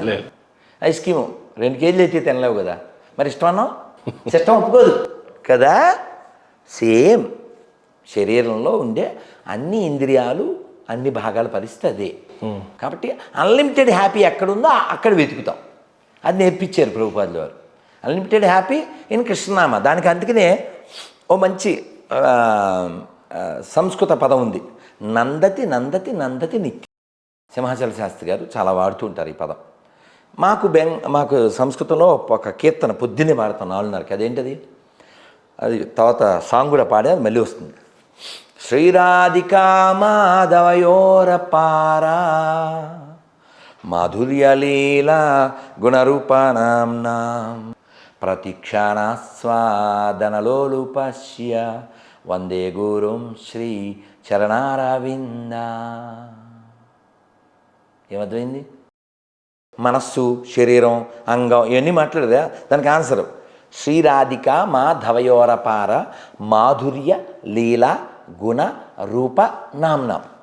రాధామాధవుల యొక్క గుణము, నామము, రూపము, లీల, వీటిని ఎప్పుడు ప్రతిక్షణాస్వాదనలోలు ఎప్పుడు ఆనందిస్తూ ఉంటాడు. అటువంటి గురువు గారికి నా ప్రణామాలు. దీనికి త్యాగరాజ స్వామి కూడా ఆన్సర్ ఇచ్చారు నీకు. చందురు వర్ణుని అందా చందమును హృదయారవిందమున జూచి బ్రహ్మానందమనుభవించువా రెందరో మహాను బావులు. ఎప్పుడు బ్రహ్మానందాన్ని అనుభవించాలి. ఎలా? చందురు వర్ణుని అందచందమును. చంద్రుల్లాంటి అందచందము కలిగిన ఆ రామచంద్రమూర్తిని హృదయంలో చూసి ఎప్పుడూ బ్రహ్మానందం అనుభవిస్తుంటే ఇది తుచ్చం కదా. రామానుజాచార్యుల వారికి ఓ తమ్ముడు ఉన్నాడు. ఆ తమ్ముడిని ఆయన వాళ్ళ పిన్ని వచ్చి, నీవు ఎలాగా పెళ్లి చేసుకుని వదిలేసి సంసారం వదిలేసి సన్యాసం అయిపోయావు, వీడన్నా చేసుకోకపోతే ఎలాగా అందావిడ అని గోవింద పెరుమాళ్ళు అని పిలిచారు. ఆయన చెప్పాడు రామానుజుల వారు. చెబితే పెళ్లి చేసుకున్నాడు. పెళ్ళి అయ్యి ఫస్ట్ నైట్ అయ్యాక మర్నాడు ఆ పిల్లని అడుగుతారుగా, ఏమ్మా అంటే, అదే మా ఆయన నేను కూర్చుని కబుర్లు చెప్పుకున్నామన్నాను. ఈ అత్తగారికి ఇంకా డిస్టర్బ్ అయిపోద్ది కదా. మళ్ళీ రామానుజుల వారి దగ్గరికి వచ్చి, మీ తమ్ముడు ఏమిటిరా బాబు ఈ సంతానం ఏమి కబుర్లు చెప్పుకున్నానంటే పిలిచారు. ఏమిటి అన్నారు. రంగనాథ స్వామి గురించి అలా చర్చ చేస్తూ ఉన్నాం నేను నా భార్య అన్నాడు. మరి అంతే నీ క్వశ్చనే మరి అన్నారు రామానుజుల వారు. అంటే రంగనాథుడు విభవాన్ని చర్చిస్తూ ఉంటే ఆ హేయమైన కార్యాన్ని చేయడానికి మనస్కరించలేదు, అంతటా రంగనాథుడే కనిపిస్తుంటే నేను ఎలా అన్నాడు. ఆహా అంత గొప్పోడువా నువ్వు అని చీకటి గదిలో ఒక సూది వేసి తీసుకురా అన్నారు. మనమైతే పెద్ద టార్చ్ లైటో సెల్లోదో వేసి తెచ్చేస్తాం. ఆయన వెళ్ళి తెచ్చేశారు. రామానుజుల వారు చెప్పారు, నువ్వు తురి ఆశ్రమానికి సిద్ధంగా ఉన్నావు అని. అటువంటి నేల ఇది. ఇందా చెప్పానా, తప్పు భూమి హరగావాయ్. ఎంత బాగా చెప్పారు. అర్థమైందా? అలాంటి చాలా గొప్ప వాళ్ళు పుట్టిన నేల ఇది. మీరు కావాలితే ఇతర మత చరిత్రలు చూడండి, ఆ త్యాగ సంబంధం ఏముండదు, భోగ సంబంధం రోగ సంబంధం తప్ప. కాబట్టి వ్యతిరేకిస్తాను తప్ప మనకి ఎవరి మీద ద్వేషం ఉంటుందన్న. స్వామి, అసలు సన్యాసులు పెళ్లి చేసుకోకూడదు, ఈ నియమాలన్నీ ఎందుకు అసలు? కానీ ఇప్పుడు నువ్వు ఈ స్టూడియోలో ఇక్కడ కూరగాయల షాప్ ఎందుకు పెట్టవు? ఇక్కడ ఖాళీగా ఉందిగా, రెడ్డి రేపటి నుంచి కూరగాయలము. The purpose of studio is not for selling కూరగాయలు కదా. అలా purpose of sannyasa is detachment. సన్యాసం అంటే విడిచిపెట్టడం. ఓకే, సన్యాసం అంటే విడిచిపెట్టడం. నువ్వు అన్నీ విడిచిపెట్టు, ఫైనల్గా శరీరం విడిచిపెట్టు. విడిచిపెట్టేప్పుడు సంతోషంగా విడిచిపెట్టు అనకూడదు. ఇంకా కొంతమంది ఉంటారు సౌకాల్డ్, వాడు ఇంకా ఇంటి మీద వ్యామోహం ఉంటుంది, ఒంటి మీద వ్యామోహం ఉంటుంది, మళ్ళీ మిరపకాయ బజ్జి కావాలంటాడు. అవి ఉండకూడదు. నాకు అది ఉంటేనే తింటాను, అవి ఉండకూడదు. ఈ బాడీ సస్టైన్ అవ్వడానికి ఏమంటే ఇంత 4 గంటల నుంచి మాట్లాడాను నేను కాదు. ఒక జ్యూసు, ఇంత న్యూసు ఎవరిచ్చారు శక్తి? ఆహారపు అలవాట్ల వల్ల. అంటే ఏమన్నా 3 సార్లు తినంగా మరి ఒక భోజనమే, అది కూడా ఈ డిఫరెంట్ ప్లేసెస్. ఒక్కోసారి సూపర్ హిట్, ఒకసారి సూపర్ ఫట్, చివిడిపోయి గట్టిది, రకరకాలు. సేమ్ ఫుడ్ ఉండదు, కుదరదు. మనకేమంత అసిస్టెన్స్ ఏం లేదు. భగవంతుడు ఆధారపడ్డామండి చిట్ట చివరి వరకు కూడా. అర్థమైందా? రాధా మనోహర్ దాస్ గారు ఎప్పుడైనా బాగా బాధపడిన సందర్భం ఉందా? నాకు ఎప్పుడూ ఉండే బాధ ఒకటే. ఏడ్చారా ఎప్పుడైనా? కన్నీళ్ళు వచ్చాయా మీకు? ఏడుస్తాను, ఎందుకంటే భగవంతుడి కోసం ఏడుస్తాను. లాస్ట్ టైం ఎప్పుడు కన్నీళ్ళు గార్చారు మీరు? ఎప్పుడైనా బాగా అంటే భగవంతుణ్ణి ఎప్పుడైనా మంచి కీర్తన వింటే ఏడుపు వస్తుంది. అలా అంటే లాస్ట్ టైం అని నేను చెప్పలేను, కానీ ఒక కీర్తన వింటే అలా గొంతు పూడికిపోయేది ఒకటి ఉంది. ఆ కీర్తన అన్నమయ్యది. అదేమిటంటే అద్భుతం. అన్నమయ్య చాలా బాధపడుతూ చెప్తాడు. అందువల్ల ఎంతకాలము కదా ఈ దేహధారణము, చింతా పరంపరల చిక్కుబడవలసే. ఎంతకాలము కదా ఈ దేహధారణము, చింతా పరంపరల చిక్కుబడవలసే. ఎన్నాళ్ళు ఉంటావు ఇందులో? ఎన్నాళ్ళున్నా చింతా పరంపరలేగా. సాగంటి కోటేశ్వర గారు ఐసీయూలో ఆడుంటాడా, బయట అద్దం దగ్గర నుంచి చూస్తుంటారా? ఆయన కూడా అప్పుడు జోకులు వేస్తుంటారు కదా సాగంటి గారు. వాడికి తెలియదు ఏమిటి, అంతకుముందు వాడు కూడా అద్దాల్లోని చూసినవాడేగా. అంతమంది వచ్చారంటే ఓహో మన టైం అయిపోయిందని వాడికి తెలుసులే అని సరదాగా చెప్తారుగా. నేను ఐసీయూ గురించి ఏం చెప్తానంటే ఐసీయూ అని దేవుడు చెప్తున్నాడు. ఇంకా టైం అయిందా? ఐసీయూ. ఐసీయూ అంటే ఇంటెన్సివ్ కేర్ యూనిట్ కాదు, ఐసీయూ. టైం అయిందా, నేను చూస్తున్నాను, ఇంక నువ్వు చూడాల్సిందే ఉందని. అర్థమైందా? అందుకని అన్నమయ్య బాధపడేది ఏమిటంటే అతని కరుణారసంబు అబ్బకుండక గదా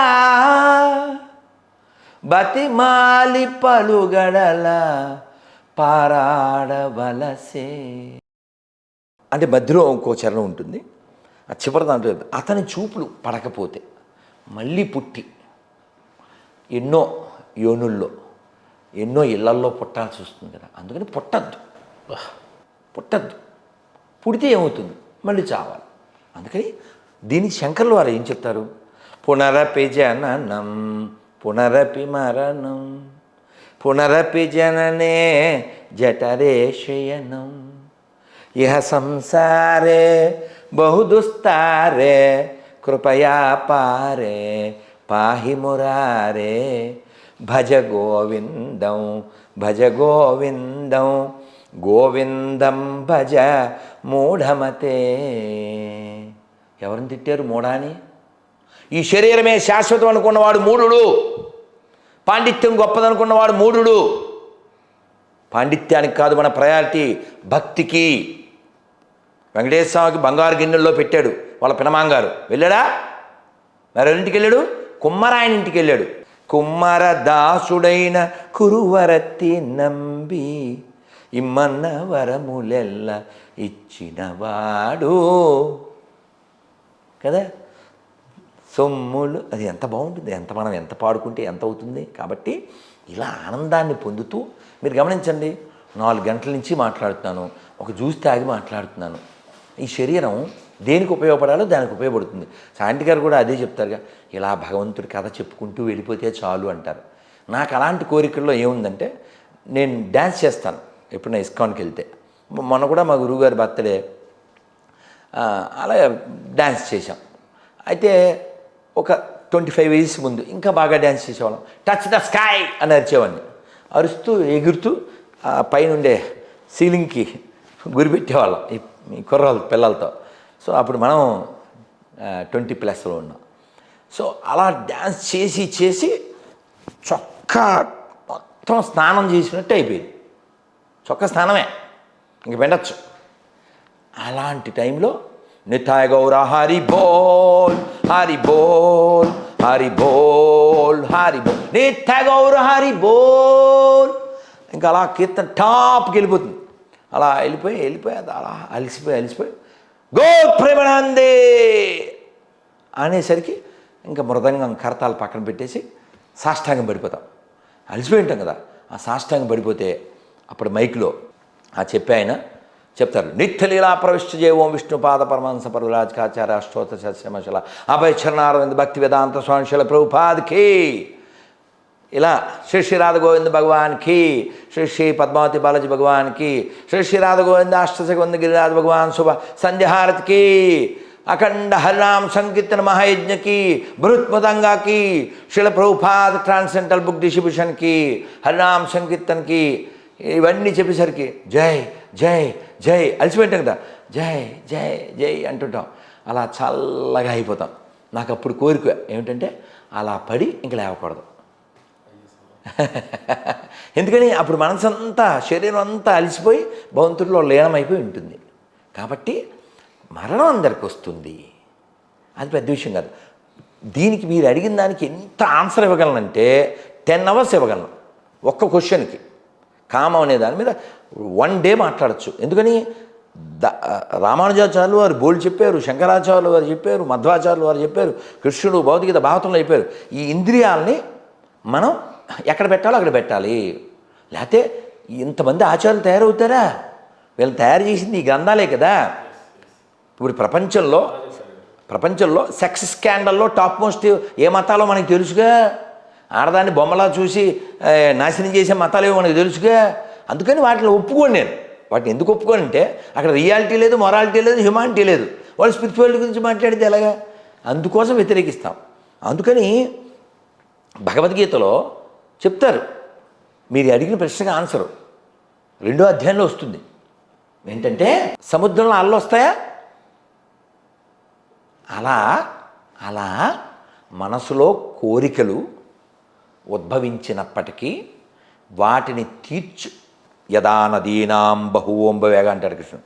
ఎన్నో నదులు కలుస్తాయా సముద్రంలో? కానీ సముద్రం బయటకు వచ్చిందా? ఎన్నో నదులు సముద్రంలో ప్రవేశించినప్పటికీ సముద్రం తన చెలియలకెట్ట దాటి బయటికి రాని రీతిగా మనస్సులో ఎన్ని కోరికలు ప్రవేశించినా వాటిని తీర్చుకొన యత్నించని వాడు విజ్ఞుడు, తీర్చుకొన ప్రయత్నించిన వాడు మూర్ఖుడు. అదవుతుందా? కోరిక వచ్చేస్తే తీర్చేసుకోకూడదు. ఇంత వర్షం పడుతుంది, కుంభవృష్టి, చివరికి వెళ్ళి సముద్రంలో కలిస్తే అన్ని నదులు, అది దాని సైజు దాటిగా ఏంటి ఆ సృష్టి అసలు? అది సృష్టి. అందుకని మీరు ఒకసారి యోగి వేమన సినిమా చూడండి. శేఖర్ అంటే ఆయన ఏమంటాడు? అసలు పిచ్చెక్కిపోతుంది ఆ వైరాగ్యానికి. ఆకాశమునంటూ ఈ పర్వత శిఖరములను ఎవ్వరు సృజించెనో, ఈ మహాంబుది ఈ అనంత జలరాశి ఎవ్వని సృష్టియో. ఎవరు సృష్టించారు ఇదంతా? ఇదంతా ఎవడు? వాడెవడు? ఇలా అడగాలి. అది ప్రశ్న. అందుకని ఆల్రెడీ మేము వంట చేసాము, తినేయాలి, లేకపోతే ప్రపంచాన్ని పెంట చేసేస్తాం, నాశనం చేసేస్తాం, దేశాలను పుట్టించేస్తాం, పాత బస్తీలు పుట్టించేస్తాం, ఆడపిల్లలు నాశనం చేసేస్తాం, ఆవులు గోల్చేస్తాం, గుళ్ళు కొట్టేస్తాం. ఎందుకంటే ఈ మతాలు పిశాచ మతాలు, సెమిటిక్ మతాలు, అబ్రహమిక్ మతాలు ప్రపంచ నాశనాన్ని తప్ప. అందుకోసం ప్రపంచం బాగుండాలంటే సనాతన ధర్మం బాగుండాలి, సనాతన ధర్మం బాగుండాలంటే భారతదేశం బాగుండాలి, భారతదేశం బాగుండాలంటే హిందువులు బాగుండాలి, హిందువులు బాగుండాలంటే హిందూగా ఉండాలి, హిందూ దగ్గర కొనాలి, హిందువులనే కనాలి, హిందువుల దగ్గరే కొనాలి, అప్పుడే దేశం బాగుంటుంది. సర్వే జన, అది మనం ఒక్కలమే చెప్తాం. కాబట్టి సర్వ ప్రపంచం బాగుండాలంటే భారతదేశం బాగుండాలి. స్వామి వివేకానంద చెప్పారు, భారతదేశంలో హిందుత్వమే నశిస్తే ప్రపంచంలో మానవత్వం నశిస్తుంది. గుర్తుపెట్టుకోండి. కాబట్టి మూర్ఖంగా అన్ని మతాలు ఒకటే అని మెలికలు తిరిగే నపుంసకులారా, మీకే చెప్తున్నాను, అన్ని మతాలు సమానం అని నిరూపించండి, 10 లక్షలు ఇస్తా. లేకపోతే చక్కగా 2 చేతులు ఉన్నాయి, మూసుకుని అబద్ధాలు ఆడడం మానేయండి. స్వామి, చివరిగా ఒక తల్లి మిమ్మల్ని అడుగుమన్న ప్రశ్న. కొడుకు చనిపోయాడు, ఒక నెల తర్వాత కూతురు చనిపోయింది, ఇంకో 2 నెలల తర్వాత భర్త కూడా చనిపోయాడంట. ఆ తర్వాత తను ఒంటరిగా ఉండిపోయింది. కొడుకును మర్చిపోలేక ఏడ్చి 3 నెలలు గడుస్తుంటే, కూతురు చనిపోయిన తర్వాత ఇంకో 3 నెలలు గడిస్తే, మొగుడే చనిపోయిన తర్వాత ఆమెను మొత్తం ముండలా తయారు చేశారు, ఒక మూలన పడి ఏడుస్తా ఉంది. మానవత్వంతో ఒక తల్లి కొడుకును కోల్పోయినప్పుడు ఏడుపు ఎంత ఘోరంగా ఉంటుందో, కూతురుని కోల్పోయినప్పుడు, భర్తను కోల్పోయినప్పుడు, ఇక సృష్టిలో మనకు తెలుసు మనం అంటూ ఎప్పుడైనా వెళ్ళిపోవటమే. కానీ గుండెల బాధ ఎలా ఏడ్చుకుంటూ ఉంటాం అంటే నిజం తెలుసు మనకి, ఏదో ఒక రోజు పోవాలని తెలిసి ఉన్నా కూడా ఆ మమకారం ఏంటి, ఆ ఏడుపు ఏంటి, ఆ శోధన ఏంటి, ఆ బాధన, ఆ వేదన ఎలా అసలు మనిషి దీన్ని తట్టుకో. ఇది భాగవతం చెప్పింది, నథింగ్ న్యూ. భాగవతం చెప్పింది. ఎట్లా ఆ తల్లికి ధైర్యం ఎలా చెప్పగలం? అది చెప్తా. సముద్రంలో 2 గడ్డి పరకలు విడివిడిగా ఉన్నాయి. ఒక అల వచ్చింది, ఓ గడ్డి పరక్కి ఇంకో గడ్డి పరక కలిసింది, ఇంకో అల వచ్చినప్పుడు మళ్ళీ విడిపోయింది. అదే సంసారం, అదే సంసారం. మా నాన్నగారు చెప్పేవారు, నేను నాన్న అవునుకోను 40 లీటర్లు పాలు ఇస్తుంది, ఏవో తెలియని వయసు కదా అంటే ఆయన చెప్పారు, ఒరే ఇవన్నీ నేను చేసేసాను రా, ఇప్పుడు నువ్వు ఆ పేడ ఎత్తే ప్రోగ్రాంలు ఏం చేయకు, చదువుకో అని ఆయన ఒక మాట చెప్పారు. ఏంటిది? ఏమిటంటే రుణానుబంధ రూపేణ పశుపత్ని సుతాలయ. ఆయన పెద్ద డిగ్రీలు చేయలేదు మా నాన్నగారు, 8th, కానీ ఆయనకి ఫెయిత్ ఉంది, దానికి తగ్గట్టు ఆయన జీవించారు. రుణానుబంధ రూపేణ పశుపత్ని సుతాలయ. పశువులు పెంచాలి, నేను పెంచేశాను, నేను పడ్డాను రా, మీరేం అక్కర్లేదు అని చెప్పారు. రుణం ఉంటేనే పశువుల్ని పెంచడం, కానీ రుణం ఉంటేనే భార్య పిల్లలు ఇవన్నీ ఉంటాయి. రుణం ఉన్నంతసేపే ఉంటాయి. తెలిపాక అందుకనే మీరు పాత సినిమాలో చూడండి ఎంత మెసేజ్ ఉంటుందో. బూకేల సినిమాలో ఆఖరిలో గణపతి వస్తాడు, ఏమంటాడు? ఈ మేని 3 నాళ్ళ ముచ్చటేరా, మిత్తి వెన్నంటి ఉంటే ఎరుగవేరా, ఎంతలోనే మానవ అంత మారు పేలరా, ఐశ్వర్య దాస్యంబు మానుకోరా. హై హై మిత్తి వెనక్కేరా అంటే వడ్డీ. మృత్యువు, మిత్తి అంటే మృత్యువు వెనకాలే ఉంది. నిత్యం సన్నిహితో మృత్యు కర్తవ్యం ధర్మసంగ. రేపు లేస్తావా నువ్వు? గ్యారెంటీ ఉందా? ఏదో స్కెచ్ చేస్తుంటావు. నేను కూడా పడుకుంటానా ఇప్పుడు ఇంటికి పడుకుని ఏం లెక్కలేస్తాను? రేపు లేచాక స్నానం చేశాక రైట్, పూజ హోమం పూలు తెమ్మని చెప్పాలి, రైట్, ఆ తర్వాత నైవేద్యాన్ని పండ్లు లేవు తెమ్మని చెప్పాలి. ఇలా ఆలోచిస్తూ పడుకుంటాను, రేపు ఏం చేయాలని ఆలోచిస్తూ. అంటే ఎవరి గురించి ఈ పనులు ఏమన్నీ, ఈ పండ్లు పూలు హోమం దేనికి సంబంధించింది? అయినా సరే మనం ఉంటామనే గ్యారెంటీ ఉండదు. ఉంటే ఆ పని చేస్తావు, లేకపోతే ఆలోచనతో పోతావు, మంచిదేగా. ఇంక సొంతం ఏమి లేదు కదా నాన్న. కానీ అంత ఆవేదనని ఒక మనిషి ఎలా ఇప్పుడు ఆ జీర్ణించుకోగలడు? తల్లికి ఆవేదన దేనికి? బంధం వలన కదా నాన్న. బంధం ఎవరితో ఉండాలి? మనకి ఎప్పుడు ఉండే వాళ్ళతో ఉండాలి. మనం ఇదంతా ఉంటుంది అనుకుంటాం. అందుకని ఒక్క మొక్కలో ఉపనిషత్తు చెప్పింది, ఏం చెప్పింది? యదృశ్యం తన్నశ్యం. ఏంటి? కనబడుతుంది కనబడదు, కనబడుతుంది కానీ కనబడదు. మనం చెప్పాను కదా, రైల్లో తల్లి బోరుని ఏడుస్తుంది. మా అమ్మ కూడా అలాగే ఏడిచింది, కానీ మా అమ్మ లేదు, ఇప్పుడు వెళ్ళిపోయింది, కాలం తీసుకుపోయింది. మా అమ్మ అలా బోరుని ఏడ్చింది. మా నాన్న వెళ్ళిపోతే పంపించారా మీ నాన్నని అంది. ఏం చేద్దాం? ఎక్కడికి వెళ్ళారు తెలియదు. కాబట్టే మనం జ్ఞానంతో వైరాగ్యంతో జీవించాలి. అందుకే ఎప్పుడన్నా దీవెనిస్తే మంచి దీవెన ఏంటి చెప్పండి? భక్తి జ్ఞాన వైరాగ్య ప్రాప్తిరస్తు. ఇది కదా ఇదే దీవెన, బెస్ట్ దీవెన. భక్తి ఉంటే నీకు శక్తి ఉంటుంది, జ్ఞానం ఉంటే నీకు ఇదంతా ఉండదు, ఇదంతా కూలిపోయేదే, కాలిపోయేదే. ఇది కూలిపోద్ది, ఇది కూలిపోద్ది, ఇది కాలిపోద్ది, ఇది కాలిపోద్ది, ఇదంతా అశాశ్వతం, ఇది నాది. ఇప్పుడు ఈ కుర్చీ బాగుందా, చైర్ బాగుందా, ఎర్రరెడ్డి బాగుందా, వెళ్ళేటప్పుడు ఆటో పిలుద్దామా, వేసిపోదామా? అసలు ఆలోచన రాదుగా, ఎందుకని మాది కాదుగా. కరెక్ట్, బాగా చెప్పారు. ఇది మంచి కుర్చీ అయితే ఇప్పుడు వెళ్ళేటప్పుడు ఆటో అనం కదా, ఎందుకన్నా మాది కాదు. ఇది మాది కానప్పుడు ఇది మాది ఎలా అవుద్ది? అది కూడా మంది కాదు. నీ ఎదవ పెత్తనాలు, నీ ఆరాటాలు, పోరాటాలు కదా. Temporary life, temporary life. ఇంత టెంపరీ ఎందుకండి బాబు? ముష్టి పుస్తకం కోసం, ఏదో 2 అక్షరాల కోసం, దానికి వ్యతిరేకిస్తాం. Temporary life. దేవుడు లేడు నీ నీ నీ వాదన. So it's problem. దేవుడు ఉన్నాడు, ప్రాబ్లం ఏం లేదు. దేవుడు లేడన్న ప్రాబ్లం లేదు, దేవుడు ఉన్నాడు అన్న ప్రాబ్లం. ప్రాబ్లం ఏంటి? నేనే దేవుడినే, ప్రాబ్లం. నేను నమ్మినోడు దేవుడు, ప్రాబ్లం. దాన్ని మనం వ్యతిరేకించాలి. ప్రపంచాన్ని ప్రమాదం కిందన కొన్ని లక్షల మందిని నీ ముష్టి పుస్తకం కోసం చంపేస్తావా? ఎందుకు వ్యతిరేకించాలి? సెక్యులరిజం దేశానికి ప్రమాదం, ఎడారి మతాలు ప్రపంచానికి ప్రమాదం. అందుకని ఈ ప్రపంచాన్ని రక్షించుకుందాం. ఉన్నన్నాళ్ళు ఈ మనస్సుకి మీరు ఇందాక అడిగారు, ఇది 100 చెప్పుద్ది, ఇది 1,00,000 చెప్పుద్ది. అందుకని దాన్ని నోరు మూయి జపం చేసుకోవాలి. నువ్వు నోరు మూయి హోమం చేసుకోవాలి. బాడీ లోపల ఆత్మ అనేది ఉంటుంది అనేది నిజమా స్వామి? అది ఉంటేనే ఇన్ని మాటలు.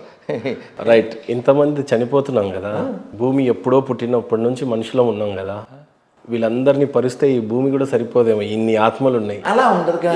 ఎవరు కాపాడుతున్నారు? నీకు అర్థం కాదు. నువ్వు అక్కడ కూర్చున్నావే, నువ్వు అక్కడ లేచి వెళ్ళిన తర్వాత ఖాళీ కదా, అది ఖాళీ. ఇంకో చోట కూర్చున్నావు. ఇంకా అర్థమయ్యేలా చెప్తాను. ఇప్పుడు ఈ భూమి మీద కొన్ని కోట్ల గ్యాలన్ల, బిలియన్ మిలియన్ ట్రిలియన్స్ గ్యాలన్ల నీళ్లు ఉన్నాయి. నువ్వు ఇక్కడ బాత్రూంలో ఒక 5 బకెట్లు నీళ్ళు వాడు. ఇక్కడి నుంచి నువ్వు విశాఖపట్నం వెళ్ళావు, అక్కడ 5 బకెట్ల నీళ్ళు వాడు. భూమి మీదేగా ఈ 5 బకెట్ల నీళ్ళు ఎక్కడ వాడని అక్కడ వాడేవు, అంతే. అలాగా ఈ సెట్ ఆఫ్ పీపుల్ ఈ రూపంలో ఇక్కడ ఉన్నావు, ఇక్కడ లేకపోతే ఇంకో రూపంలో ఉంటావు. అంటే నువ్వు ఇది భగవద్గీత చెప్పింది. భగవద్గీతలో 4వ అధ్యాయంలో స్వామి చెప్తాడు, నువ్వు నేను ఎప్పుడూ ఉన్నావు. అంటే పోయిన వాళ్ళు మళ్ళీ తిరిగి వస్తాం, మళ్ళీ ఇదేనా? అదే చెప్తుంది భగవద్గీత చదవాలి. అందుకే భగవద్గీత, నాన్న అర్జున, నువ్వు నేను ఎప్పుడూ ఉన్నాం, కానీ నీకు నీది గుర్తుండదు, నాకు నువ్వు తెలుసు, నేను తెలుసు. సో అల్టిమేట్గా ఆత్మ అంటే ఏంటి? ఇప్పుడు ఆత్మ అంటే ఏంటి? శాశ్వతమైన. పోతున్నాము, ఎక్కడికి పోతుంది? ఆత్మ ఎక్కడికి? దాని డెస్టినేషను. ఇప్పుడు మా డెస్టినేషన్ మాకు తెలుసు. నీ డెస్టినేషన్ నువ్వు ఫార్చునర్ ఎక్కి వెళ్తావు, మేము ఏదో మామూలుది ఏదో ఎక్కి వెళ్తాం. మేము ఎక్కడికి వెళ్ళాలి, మేము అక్కడికి వెళ్తాం. నువ్వు ఎక్కడికి, మాకు తెలుసుగా డెస్టినేషను. అలా ఈ మనసు ముందే తయారు చేసుకుంటుందిగా. ఇప్పుడు నా డెస్టినేషను ఈ శరీరం వదిలేస్తే భగవంతుడి దగ్గరికి వెళ్ళాలి. వెళ్ళడం కోసం జపం చేస్తాను, లెక్చర్ వింటాను. మీకు తెలుసా, సెల్ ఫోన్ పెట్టుకునో, ఓ బాక్స్ పెట్టుకునో, స్నానం చేస్తూ, పళ్ళు తోముకుంటూ, గడ్డం గీసుకుంటూ అన్ని వింటూనే చేస్తాను. వింటూనే, తెలుగో ఇంగ్లీషో హిందీయో లెక్చరో సాంగ్ వింటూనే చేస్తా. ఎక్కడ మరి ఆత్మ డెస్టినేషన్ అంటే? నీవు నీ మనస్సుతో నువ్వు తయారు చేస్తావుగా. ఇప్పుడు నేను పోయిన తర్వాత స్వర్గం నరకం అని ఉంటుంది. ఆత్మకి వాటికి సంబంధం. ఇప్పుడు మాకు ఫ్రూట్స్ తెప్పించావా? నువ్వు అది కాకుండా ఏదో బిర్యానీ చెప్పితే పగిలిపోయేదిగా. అంటే నువ్వు నా గురించి ఆలోచించి, స్వామీజీకి మనం ఏం చేయగలం, ఫ్రూట్స్ ఒకటి తింటాడు ఈయన అని బుర్ర వాడేవు కదా. అలా నీ వైపు నువ్వు కూడా వాడతావుగా. నా కుటుంబం నాతో రాదు, నా స్టూడియో నాతో రాదు, ఆయ్ బ్రో అన్నోడు రాదు, బేబీ అన్నోళ్ళు రారు, బేబీ రాదు, బాడీయే రాదు. నీ ఒళ్ళే రానప్పుడు నీ సెల్లో, నీ ఇల్లు, నీ ఏమొస్తే ఏమి రావుగా. ఏవి రానప్పుడు ఏది వస్తుంది, అది మూట కట్టుకో. ఇది భగవద్గీత, భాగవతం, పురాణం చెబుతుంది. ఏమొస్తుంది? నువ్వు చేసిన మంచి పని వస్తుంది, నువ్వు చేసిన దానం వస్తుంది, నువ్వు చేసిన పుణ్యం వస్తుంది. అంటే ఆత్మరూపంలో ఉన్నప్పుడు వస్తాయి ఇవన్నీ. నువ్వు ఎక్కడి నుంచి వెళ్తావుగా, ఇక్కడి నుంచి ఎక్కడికో వెళ్తావు. అవి వెళ్ళినప్పుడు వాటి ద్వారా, ఇప్పుడు ఏమంటే ఏటీఎం కార్డు ఉందిగా, మరి డబ్బులు ఉండాలిగా, కార్డు ఉంటే సరిపోదుగా. ఆ డబ్బులే ఇవి, ఆ డబ్బులు ఇవే, అవి సంపాదించాలి. దీంతోనే సంపాదించగలం, దీంతోనే పుణ్యం అనే ధనం సంపాదించగలం, దీంతోనే తపస్సు అనే ధనం సంపాదించగలం. ఎక్కడ క్యాలిక్యులేట్ అయితే ఇవన్నీ? ఎక్కడ క్యాలిక్యులేట్ చేస్తారు? పోయాక నువ్వు ఇక్కడి నుంచి వెళ్ళి ఇంకో చోటకి వెళ్తావుగా, అక్కడ. మనకు కూడా స్వర్గం నరకం అనేది ఉందా? ఆత్మకు ఉంటుందా? అది ఆత్మకి ఏముండదు, ఆత్మ ఎబో కదా. ఆత్మ వీటికి ఎబో కదా. అంటే ఇప్పుడు మనం చనిపోయిన తర్వాత కదా స్వర్గమో నరకమో ఉంటుంది అని అంటారు. డెస్టినేషన్ ఎక్కడికి వెళ్తాం మనం? ఇక్కడ ఈ సోల్ వెళ్ళిన తర్వాత అక్కడ ఓ బాడీ ఇస్తారు పైన. ఇప్పుడు నీకు సరదాగా చెప్తాను, ఇది దిక్కుమాల దేహం, అది దివ్యదేహం. అయితే స్వర్గంలో ఉండేది టెంపరీ బాడీ, కానీ సుఖం పొందడానికి మాత్రమే. ఉదాహరణకి మీరు ఏదన్నా ఓ చోటకి వెళ్ళారు డబ్బులు పే చేసి, ఎంత ఉదాహరణకి ఒక రూమ్ తీసుకున్నారండి ఎక్కడో ఒక రాత్రికి, 1 డే లేకపోతే 12 hours ఏదో ఉంటుంది కదా, అది అయిపోయిన తర్వాత ఆ బాబు వెకేట్. అలా క్షీణే పుణ్యం మత్యలోకం విశంతి. మీరు గమనిస్తున్నారా? ఏం చెప్పినా నేను రెఫరెన్స్ చెప్తాను, గమనించారా? పోయాక కూడా శాశ్వతం ఉండదు అక్కడ కూడా లైఫ్. అందుకని పుణ్యం చేసి స్వర్గాన్ని కోరుకోవద్దు అని చెప్తుంది. పురాణాలు 18 కదా, అందులో 6 సత్వగుణ ప్రధానం, 6 రజోగుణ ప్రధానం, 6 తమోగుణ ప్రధానం. అందుకని భాగవతం పురాణం అమలం, స్పాట్లెస్ పురాణం అంటారు. అందుకే భాగవతాన్ని చదివి దాన్ని ఫాలో అయిపోయి ధ్రువుడి లాంటి లోకానికి వెళ్ళాలి. ఆ లోకం నాది, మీరు రండి అని చెప్తున్నాడు కృష్ణుడు. అక్కడ ఎలా ఉంటుంది? న తద్భాసయతే సూర్యో న శశాంకో న పావక యద్గత్వానా నివర్తంతే తద్ధామ పరమం మమ. అక్కడ కరెంటుతో పని లేదు, సూర్యుడితో పని లేదు, చంద్రుడితో పని లేదు, కేవలం ఆనందమే. ఆ లోకానికి మనం వెళ్ళాలి. ఆ వెళ్ళడం కోసం ఈ శరీరాన్ని వాడాలి తప్ప, అంతేగాని ఈ శరీరంలో ఉన్న ప్రతి అంగాన్ని వాడేస్తాను. స్వర్గంలో అంత బాగుంటాయి స్వామి. నరకం గురించి కూడా చెప్పండి. నరకం అక్కడ యాతనా శరీరం అని ఒకటి ఇస్తారు. అదే నిన్ను అదే అపరిచిత సినిమా అది చూపిస్తారు. నువ్వు అన్నీ అనుభవించాలి కానీ సాగు ఉండదు. ఇక్కడైతే నిన్ను కత్తితో నరికిన చచ్చిపోతావు. అంటే ఇది నిజమే గురుగారు. పుణ్యం చేస్తే స్వర్గానికి పోతాం, పాపం చేస్తే నరకానికి పోతాం. మనం సినిమాల్లో యమలోకం పైన చూపిస్తారు, శాస్త్రం అది కాదు. అతల సుతల తలాతల రసాతల మహాతల వితల పాతాల భూభోర్లోక స్వర్లోక మహల్లోక జనలోక తపోలోక సత్యలోక. పాతాళం కింద కదా, నీచ్ కమిని కుత్తిగాలం కింద కదా పంపిస్తా. నీచం కింద, స్వర్గం పైన ఊర్ధ్వలోకం అంటారు. ఇది అదో మంది మధ్యలోకం. అందుకని మనం అందరం ఒక పేరు దగ్గర ఆగిపోవద్దు, పేరు దగ్గర ఆగద్దు. జస్ట్ భగవంతుని చూడడానికి ఎంతో కళ్ళు ఉండాలి. భగవాన్ శ్రీకృష్ణ యొక్క హృదయం ఒక ఆలయంలో దాయపడింది అని అంటున్నారు. అది ఏ ఆలయం? ఉందా? నిజమా? అబద్ధమా? చాలా వరకు ఇలాంటివన్నీ మనకి వాట్సాప్ యూనివర్సిటీ వలన వస్తున్నాయి. వీటిని కాదండి. భాగవతం వినండి, భాగవతాన్ని నమ్మండి, భాగవతం చెప్పింది చేయండి. భాగవతంలో చెప్పారు, కృష్ణే స్వధామోపగతే ధర్మజ్ఞానాదిభిస్సహా. కృష్ణుడు స్వధామానికి వెళ్ళిపోయాడు. ఎలా వెళ్ళిపోయాడు? ధర్మజ్ఞానాలతో కూడి వెళ్ళిపోయాడు. మరి వెళ్ళిపోయాక లోకం చీకటైపోయింది. పురాణార్కో ధునోదిత.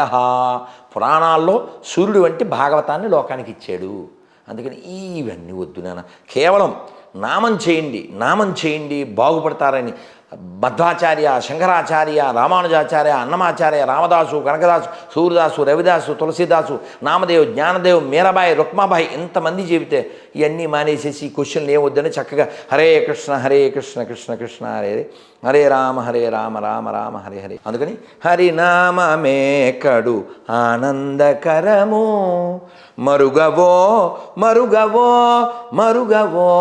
మనసా.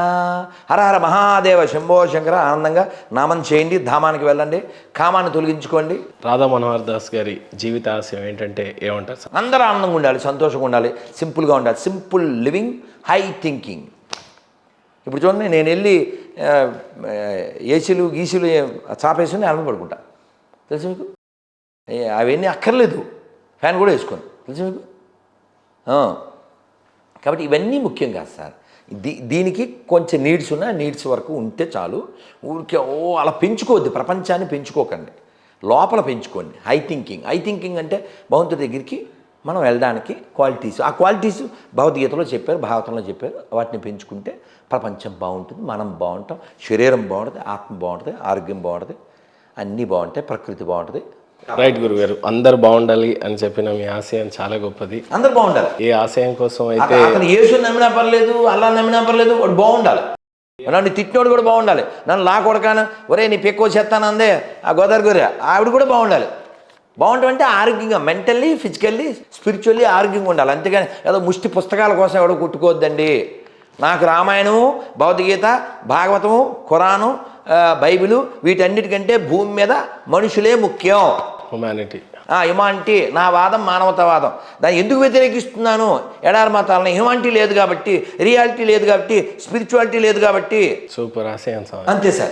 రైట్. ఏ ఆశయం కోసం అయితే గురుగారు మీరు ప్రయత్నిస్తున్నారు, ప్రయాసపడుతున్నారు, అవన్నీ సిద్ధింపజేయాలని, చాలా చిన్నవాడిని మీ ముందు, అవన్నీ సిద్ధింపజేయాలని మనస్ఫూర్తిగా కోరుకుంటూ థ్యాంక్ యూ సో మచ్ గురుగారు.